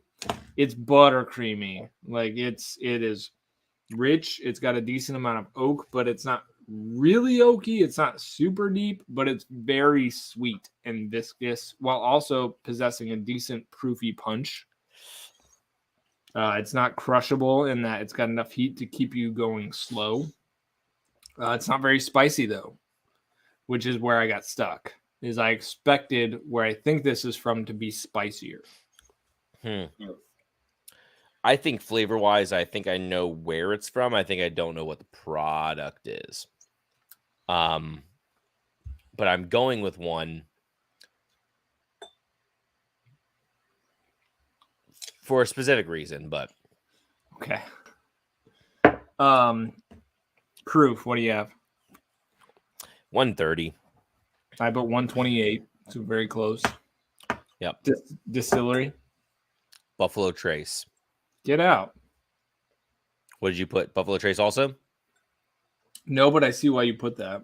I put Heaven I feel Hill. like it's got all the. It doesn't have so much honey, but it's like cherry oaky chocolate, a little soapy thing. Yeah, I the get soapy that thing too. made me think Four Roses for a second, but dude, Yeah. I think it's an E.H. Taylor or a Stag. I mean, it's like it could. Yeah, I could see it being E.H. Taylor barrel proof, but it wasn't grapey enough. Like there's sort of a no. grapey, That's why like, I went Stag Junior. To me, it was a little hotter.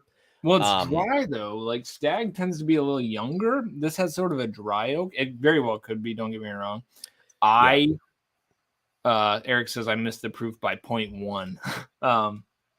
I thought Heaven Hill, not nutty though. I think it's off profile Heaven Hill. I think it was maybe an Elijah Craig barrel proof particular release. I can see that. Because it's dry. Yeah, right. So I just wasn't. It's got that chocolate note, but it's too fruity. It's too fruity for that though.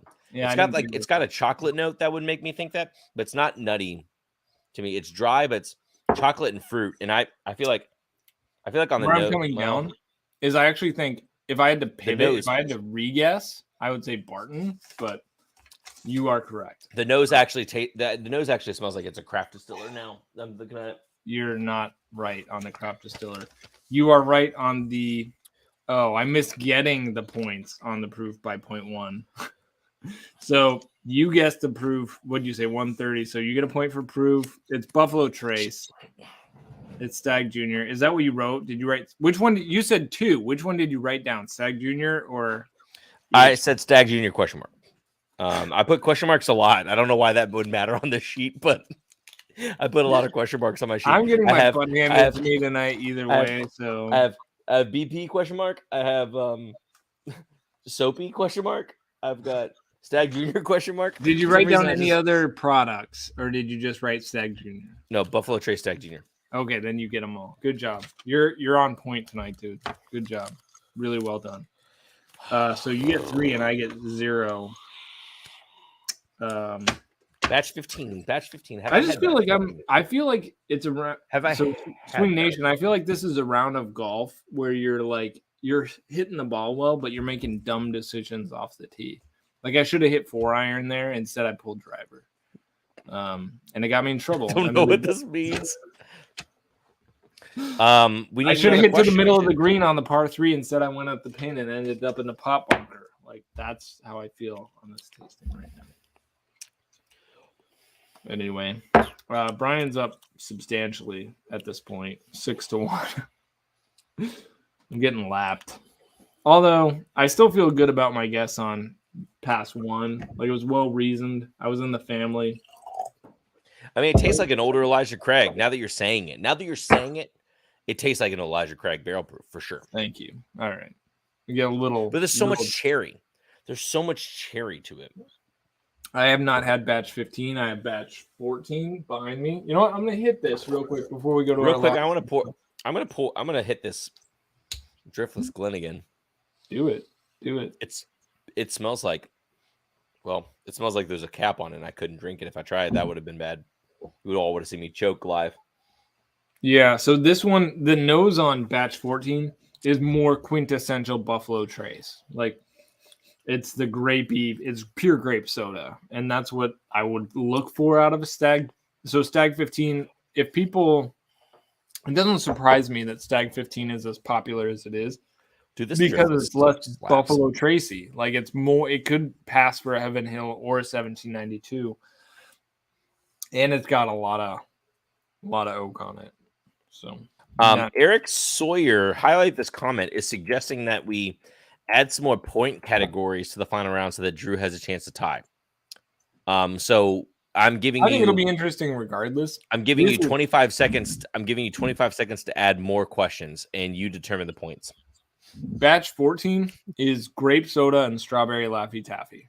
Okay, and you're choosing just to so talk about good. batch 14 instead of adding more I questions. am. Yeah, I didn't want to do that because I feel like that's not fair. Like you cleaned my clock, and I want to celebrate that. Like I think I tried batch I want to 16. take the L with I grace. think I tried batch 16 and I really liked it. If you watch my video of recap, you saw me say that I tried a stag and I liked it. That's not typically my profile, or I don't have access to them all that much. Even though I'm in Louisville, I don't see them very often. They're pricey on secondary. I've not traded for any. So I haven't had a Stag Junior in a really long time. Like that. I like to pick from the store locally that I didn't get. I wished I could.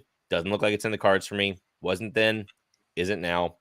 And I'd really like to try batch 12 because everyone talks about batch 12. When I open it, Brian, I will send you a sample. But I'm probably not going to open it anytime soon. Yeah, I get it. I understand. Yeah. I lucked into it. Like it was before batch 12 reached full notoriety. I got it in the trade. I gave 2 1792 sweet wheats for it, which is my take on sweet wheat is it's dog crap. It's like one of the worst weeded products out there. I don't know why people like it. But all right, D, let's pour it. Cool. You're already order for espresso. Oh dang, Tom. Okay, Tom, let's talk about this. Let's talk about this off air, dude. I can't talk coffee while tasting whiskey. Yeah. What should I order for espresso, Tom? I got to remember what you like for espresso. Here's what I think you should order for espresso, Tom. Is our winter blend, because the winter blend is actually for me a beta, an alpha test, maybe if you will, for me changing our espresso profile entirely. Cool. So our winter blend could be kind of fun. Yeah, let's hit that in our chat, our text thread, maybe. Okay. But no, it's fine. William, dude, I hit the fiddler pick you sent me the other day, and I was like, yeah, it's good. It's real nice. Dang, this nose is amazing. That's not what I'm talking about. I'm talking about Ben saying I'm talking about. But either of you reviewed William, Jay I just Henry want to thank you again. Hold on, William. Thank you for that pick. It was good. I like it. All right, go ahead. Wait, William. I still didn't. William, do you hate me? I still haven't figured out if you hated me. He just said he liking was Blue send Run. some samples to you. But they still didn't tell me if he doesn't like me because of the Blue Run thing. I want resolve. I don't particularly care. I just like resolve. Right. Ben Boynton said either of you reviewed Jay Henry and Sons. Drew? We did a whole live stream with Joe Jr. And we talked about the Patton Road 5-year pick from Woodman's, which is good. I have tasted some more Wisconsin bourbon since then, and I've not had their limiteds, so it's good. That's my take. Tom, I always want to talk 5 to 7 year whiskey, you can always message me.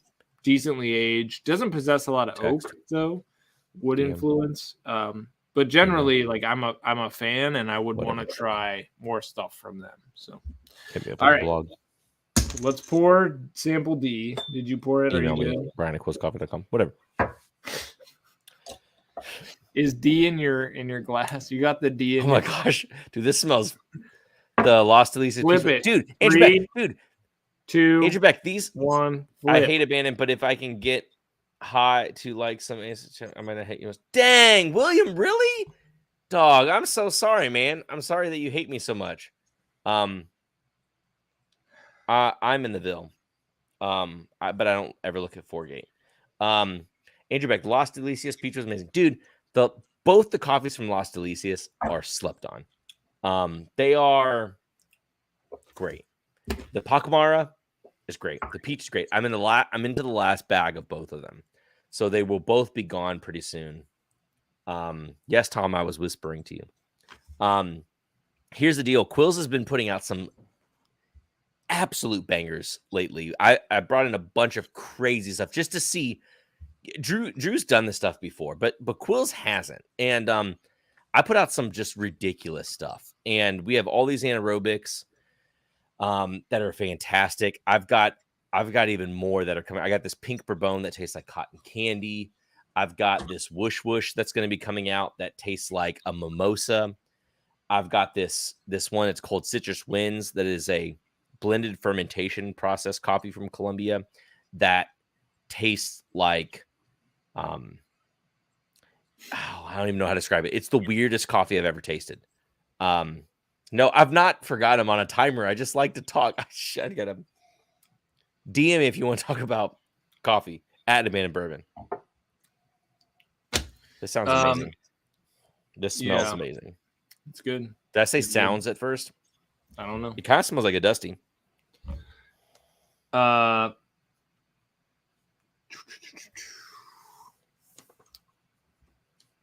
have thoughts. I'm stuck a little bit again.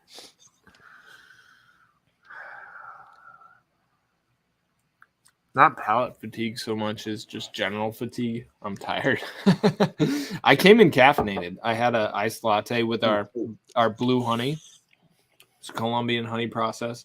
And my gosh, was that good. And it's we're almost out. So if you want, which we took it off the internet today, but if you want to try our blue honey, you can.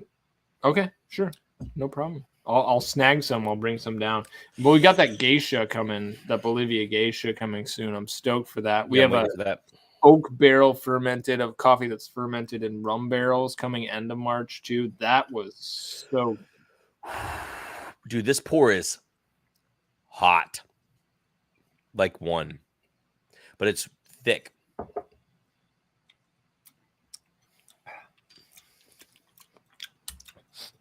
I'm stuck on distillery here too because I could feel like this could be one of several things.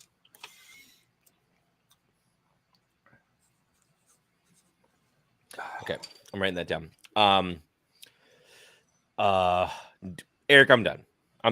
Answers are here. I'm done. Here. Tom, Winter Blue. You got to remind me if you need it ground or not. Winter Blue. Definitely, we're donating portions to the Tornado Relief Fund for all the all retail purchases of Winter Blue this month. So that's cool. Yeah, just try it. I'd be curious to hear what you think. If you don't like it, I'll send you something else for free. I just want to hear your feedback on it as somebody who's unattached, like I am. And get your thoughts. That's all. Let's give it a try. Dude, I'm stuck. I literally can't reason my way through this right now. But it's not like I'm going to pull it out at this point. It's a lost cause. I'm also sniffing my Sharpie like an idiot. You're sniffing your Sharpie? I had it in my hand. I had the Sharpie in my hand while I'm nosing the glass, which is like stupid. Tom, I will say, if you want something that's more of a dark roast, like if you want something darker, you might want to try Night Owl. You might want to try our Mexico. I could throw you a slew of stuff. I could make you a little sample of stuff so you can do a couple of shots and I gotta get some stuff. I'm pulling this or just out come of down my here. Time's about to be out anyway. Time's pretty much up. Pulling this out of my bunghole. Love this joke from Matt, by the way. Matt, dude, you're the kind of guy who seems like you would like good coffee. So if you like good bourbon, you should invest in your coffee. Like, why would you not do that? You could have the same level of interesting oral experience. Sounded weird, but we're going to run with it. And the same kind of oral experience you have in the evening outside of the buzzing effect would be specialty coffee, which does give you a buzzing effect, just a different kind of buzz. All right. Joe Grown should be booted from the chat with these comments saying La Colombe. Yeah, get out of here, son. That's a rough take. That's a rough take. Those are fighting words. Get out of here. Huckleberry said he's drinking Intelli. I will take Intelli over La Colombe every day. Every day. Anyway, let's talk through this, Brian. What are you tasting in sample D? Dude, it tastes kind of dusty to me. But it also tastes like a cherry, like going off of something that a note specifically that Kyle Ramage said in the chat. It tastes like a dusty, but it tastes like a cherry Jolly Rancher.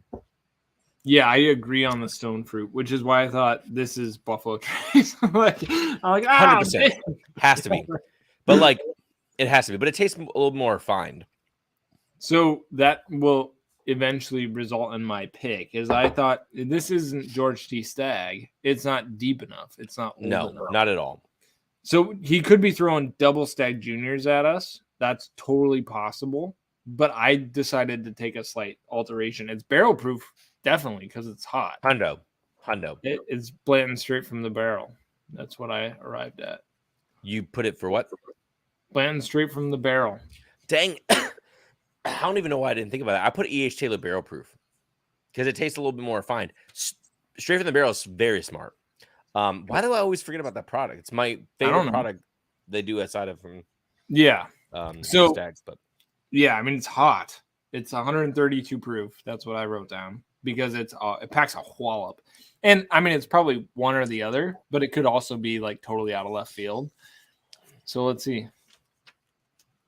All right, I got to respond to Andrew Beck real quick. Andrew Beck. No, he did it. He threw 2 Stagg Juniors at us. This one is batch 16. So we did batch 15 and batch 16. That's fun. They're really different from one another. What was your proof? What did you put down for proof? 130. It's like sweeping the category. Yeah, it's 130.9. So we both get proof and distillery. Where did my pencil go? Yeah, I probably would have thought that had we not just had Stagg Junior. I ruled that out, Eric. But good for you. That's a sharp curveball. Squad, I've had a lot of water, so I'm gonna let Brian entertain you for a second while I just jettison my fuel supply. Which is unfortunate because I have not had a lot of water. So dude, I drank this whole water bottle and I drank most of this. So the fact that I made it 2 hours is a miracle. It's like the fact that Noah could build an ark that would float. That's the miracle of my bladder holding the fluid right now. I'll be right back. Man, super fun. I'm super surprised at how different these 2 Stagg Juniors were. I tried to go back to it. D is, to me, what was the proof on them? What's the proof on C? So that one was 130.9. So one is 130.9. The other is 131.1. These are super close to one another. D tastes incredibly hotter than C, but I think C's got a really good sweetness. Let me try and compare the two. D is dusty and cherry forward. It's that dusty note that I really like. I feel like that's what made me think of E.H. Taylor because the last E.H. Taylor barrel proof, last year's E.H. Taylor barrel proof, I thought it had a kind of a dusty kind of note. But C, it's a little dry. It kind of falls off a tiny bit. C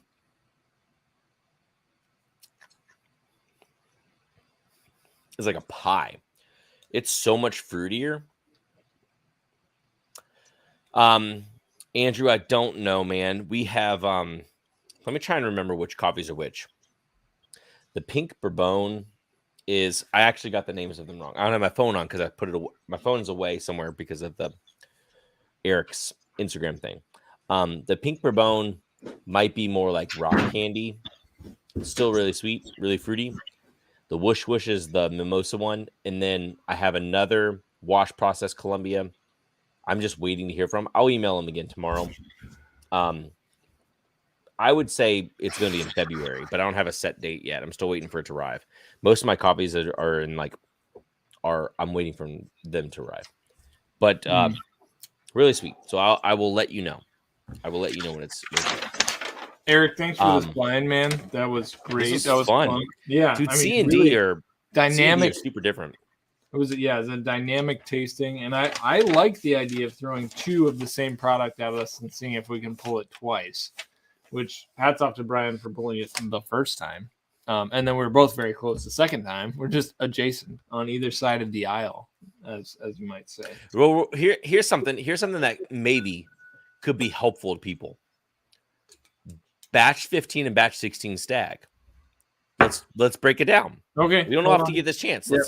Let's go side by side. Side by side. Yeah. We're gonna do this because I'm here. My kids are sick and I'm overextended, so I'm willing to go a little late tonight. It's a little me time.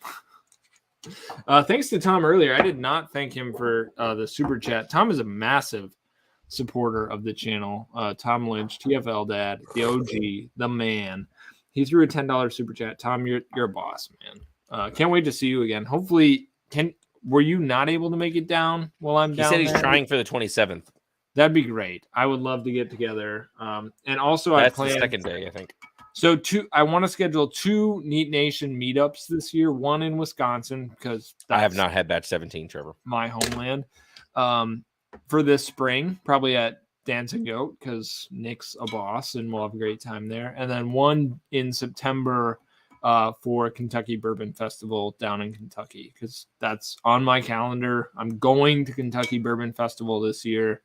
And we'll have some good times. So, but if you guys are around, you want to meet up, you want to get drinks, whatever, don't hesitate to reach out. If you want to invite me golfing somewhere, I will literally go anywhere. So please do that. I'll bring bourbon and it will be fun. All right. So batch. If you want to do literally anything else besides golf, message me because something. If you like frisbee golf, definitely message me because I am a boss. Yeah, which I will also play that, but I'm not going to travel for frisbee golf. So let's go. Batch 15 is way less fruity on the nose and way more oaky.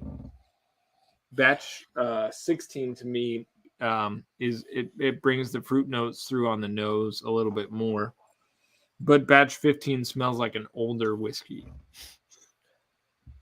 That's my take. Brian, I feel like 15 has a little bit more what I would call elegance, a little bit more spice, but then like traditional like vanilla notes. I agree. 16. I didn't think about it in terms of the nose being fruitier, but you're right. It does have like kind of like a Pop-Tart like sweetness on the nose, a little bit more in D. However, I think C is the fruitier palate. Which, let's be clear.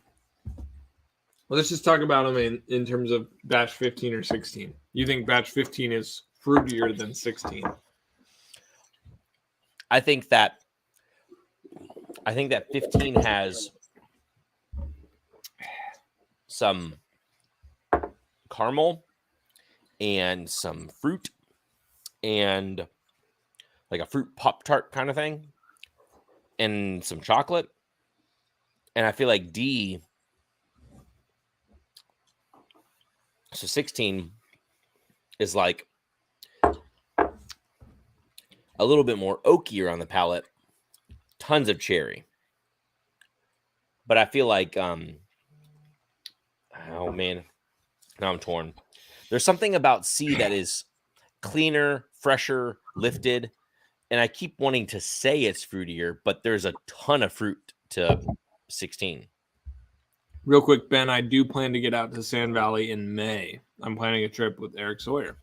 We're going to go out there and launch him, hopefully late May, before the birth of his second child. Congrats to Eric. Let me hit the palate. I'm almost out. What's hard is these are intense whiskeys, so comparing them is really tough. Yeah. You are right, though, that from what you were talking about, 15 has like more drying, maybe more nutty, more Heaven Hill-like characteristics. Yeah, I mean, out of the two, D leans more classic Buffalo Trace. C has some heft, which I really, really like, which that's 15 has some heft, some more pronounced oak, which I like. D is like, this is definitely Buffalo Trace. Like, it's fruity as all snot, particularly on the palate. I feel like sort of classic grapey, sweet stone fruit. I feel like 15 is a little bit more approachable. Even though it's drying in the finish, it's more approachable on the front. Yeah, I think it depends on who you are, really. It really does. They're sort of equally hot. They're equally intense. I like them both. Like, I think my palate leans to 16. really get out. Yeah, I mean, I think It's because it has I that like slightly them like both for dusty different caramel reasons. thing. I love William Wiley's comment here, by the way. Hopefully, y'all have read that. Brian can come if he wants.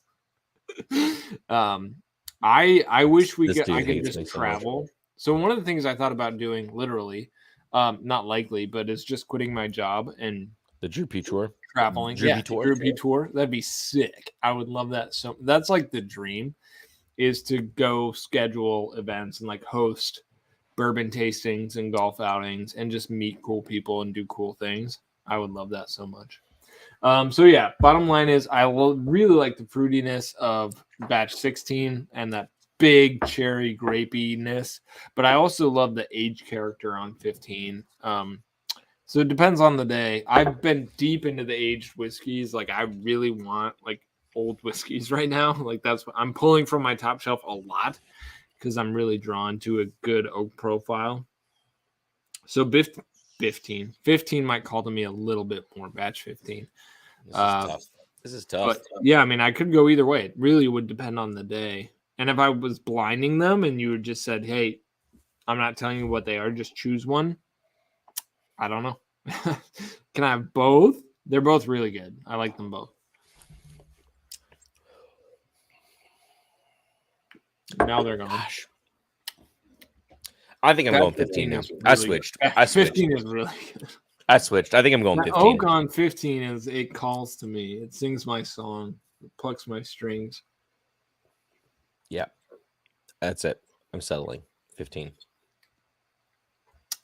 I think I'd have to choose 15 too. It's the heat thing. The heat thing, and then better. the more I sip on it, the more it's not developing much on barrel 16.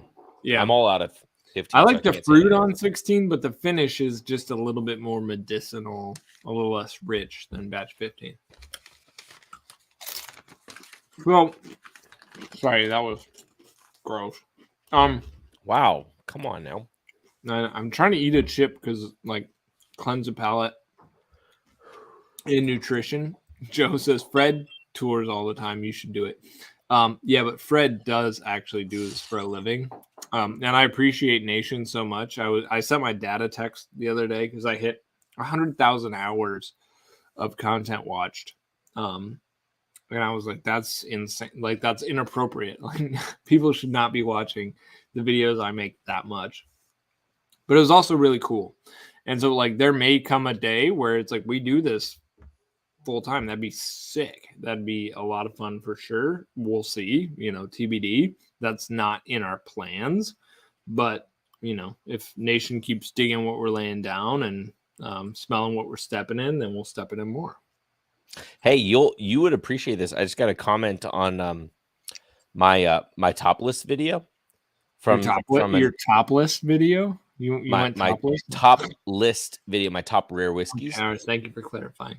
From somebody who goes by the name MW, and they just say, "Who the f this guy? You should kiss Drew P's feet." So that's a bit of a stretch. So MW, I've seen MW has been in our streams. Yeah, I don't know if he's I mean, I don't know. It's just funny though. Who the f this guy should kiss Drew P's feet? I'm sorry that you get comments like that. When you come into town, Drew, I will live on video. Please don't do that. Kiss your feet. Don't do that.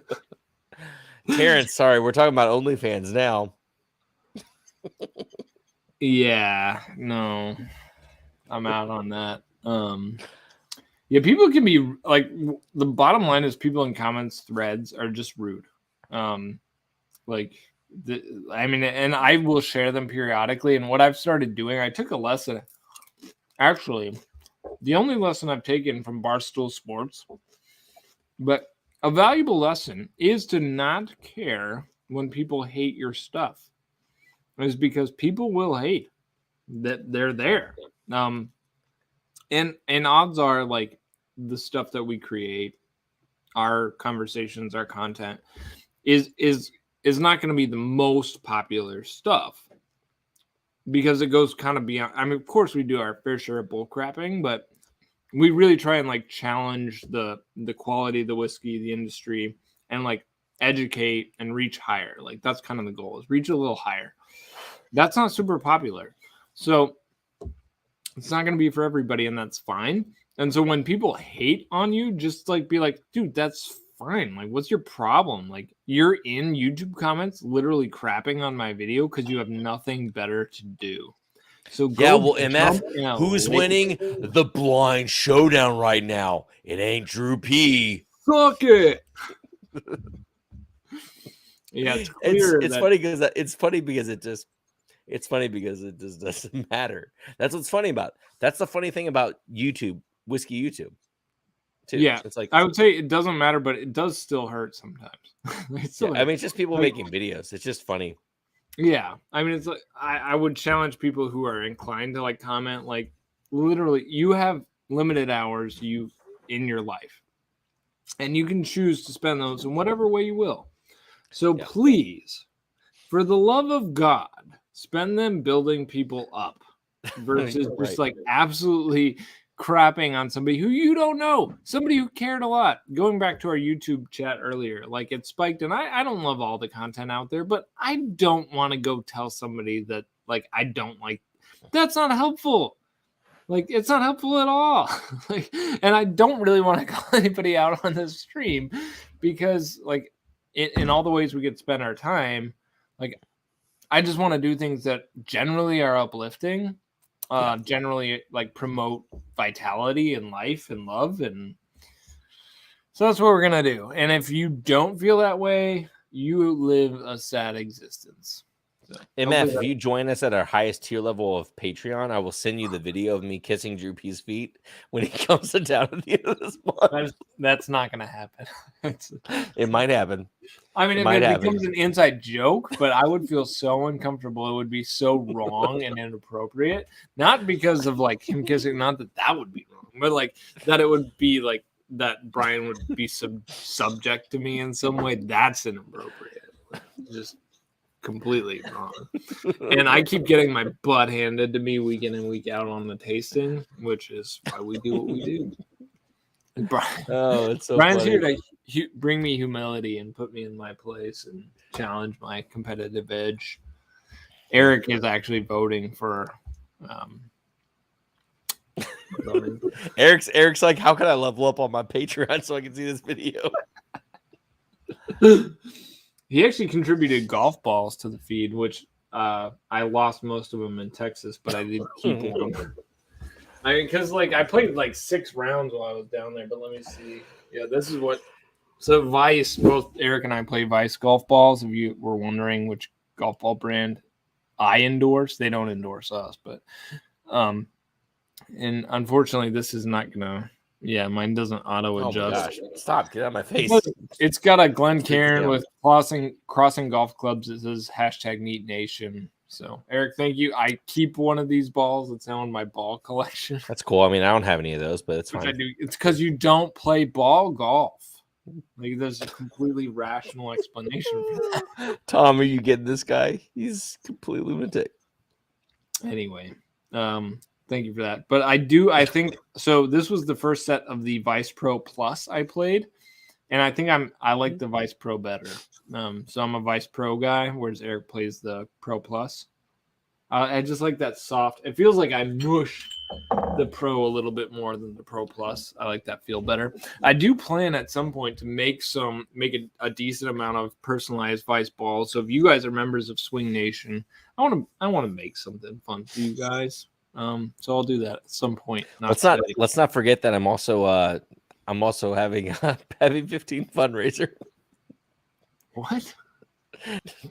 It's just a spillover from last chat of the Pavy 15 fundraiser for me to buy my dad a bottle of Pavy 15. Yeah, nobody contributed to that today, though. It's more of a joke than got a solid $30 for that. No, it is more of a joke than anything.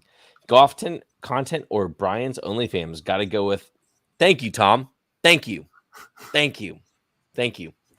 here for you. Oh my gosh. All right, Johnny 5. That's true. Tom's ready for me. Tom's Well, ready actually, for the pledge level for me to taste through all of the Topo Chicos tonight. So Johnny 5, you can actually get Vice balls at Target, but they're like the past generation. They're super old. So generally it's best to buy them direct from the manufacturer. Okay, are we good? I think we're good. Yep. Andrew thinks I'm coming unhinged, so we've got to stop. Yeah. I mean, for continuity's sake, we do. Nation, thanks for watching. That was a fun stream for sure. Plan to do this pretty much every week. Maybe in a few weeks we'll do it in person. We'll be live in person. That would be sick. We may have Blake from Bourbon with us. We may do a pick. It's all up in the air right now, but I'll be in Louisville the 26th and 27th. Next week we have to pick our theme. I did get, and Brian, did you get samples of Van Winkle? They're up here. I've not tried them yet. Yeah, so I thought about doing that in a Monday video. We'll talk about it. We might do it next Thursday where we hit Old Rip Van Winkle and Van Winkle Family Reserve Lot B, which were given to us by who gave them to us? Who gave them to us? Seriously? Dude, I can't remember names. I can remember Columbus, okay? Anyway, very, very kind gentleman. This guy is salt of the earth. Just like, hey, I got these. Do you want samples of them? Like, of course I do. What, like, amazing person to super generous contribute in that way. So I want to make sure this guy gets plenty of airtime. Whatever the heck his name is, you remember? You know, I don't have the package with me. No, I'm waiting for you. I'm looking at my Instagram thread now, but this could take literal days. I feel so bad.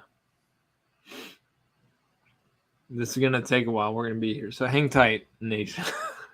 Oh, my gosh. I'm not proud of who I am. Let's be clear. I feel like we should start like one of those Dan Barber. Jeopardy. Dan Barber. Dan, you're a freaking legend who contributed these samples. So thank you, Dan. And we will either hit these on individual videos or in our live stream next Thursday. He's probably especially hitting on the video. And especially hitting on the theme. You know, when he said, he's like, you know, they're meant to be open, they're meant to be shared. Yeah. So appreciate, you know, legendary. Getting down to the core of it. Absolutely. So maybe it'd be a good topic to hit, like us tasting Van Winkle. That'd be a great live stream, actually. And I've got a lot of other video topics. So let's hit this next week on the live. Did you say you did record a video for it already? I have not, no. So I wouldn't. Okay. Like, I'm either going to do a video for it or we're going to do it on the live. Let's plan on doing it. I've not done a video for it yet. I still have. I recorded one that I need to edit, but sorry, yawn. It probably won't be my second one, or it probably won't be my next one. I need to do top 10 readily available for next week. Maybe not. I've got 2 videos ahead of it, so if we do it on a live, it'll be gotten to a lot sooner. Okay, cool. So you want to do that? Yep. All right, it's fine. Okay. All right, squad. That's what we're doing next week. Talking Van Winkle products, Lot B, and Old Rip. So if you want to know what we think about those, watch us. Gosh, I lost it. Watch next week. It's a fun stream. Y'all, have a good night. Stay healthy, stay safe. Per usual, keep it neat. Cheers, guys.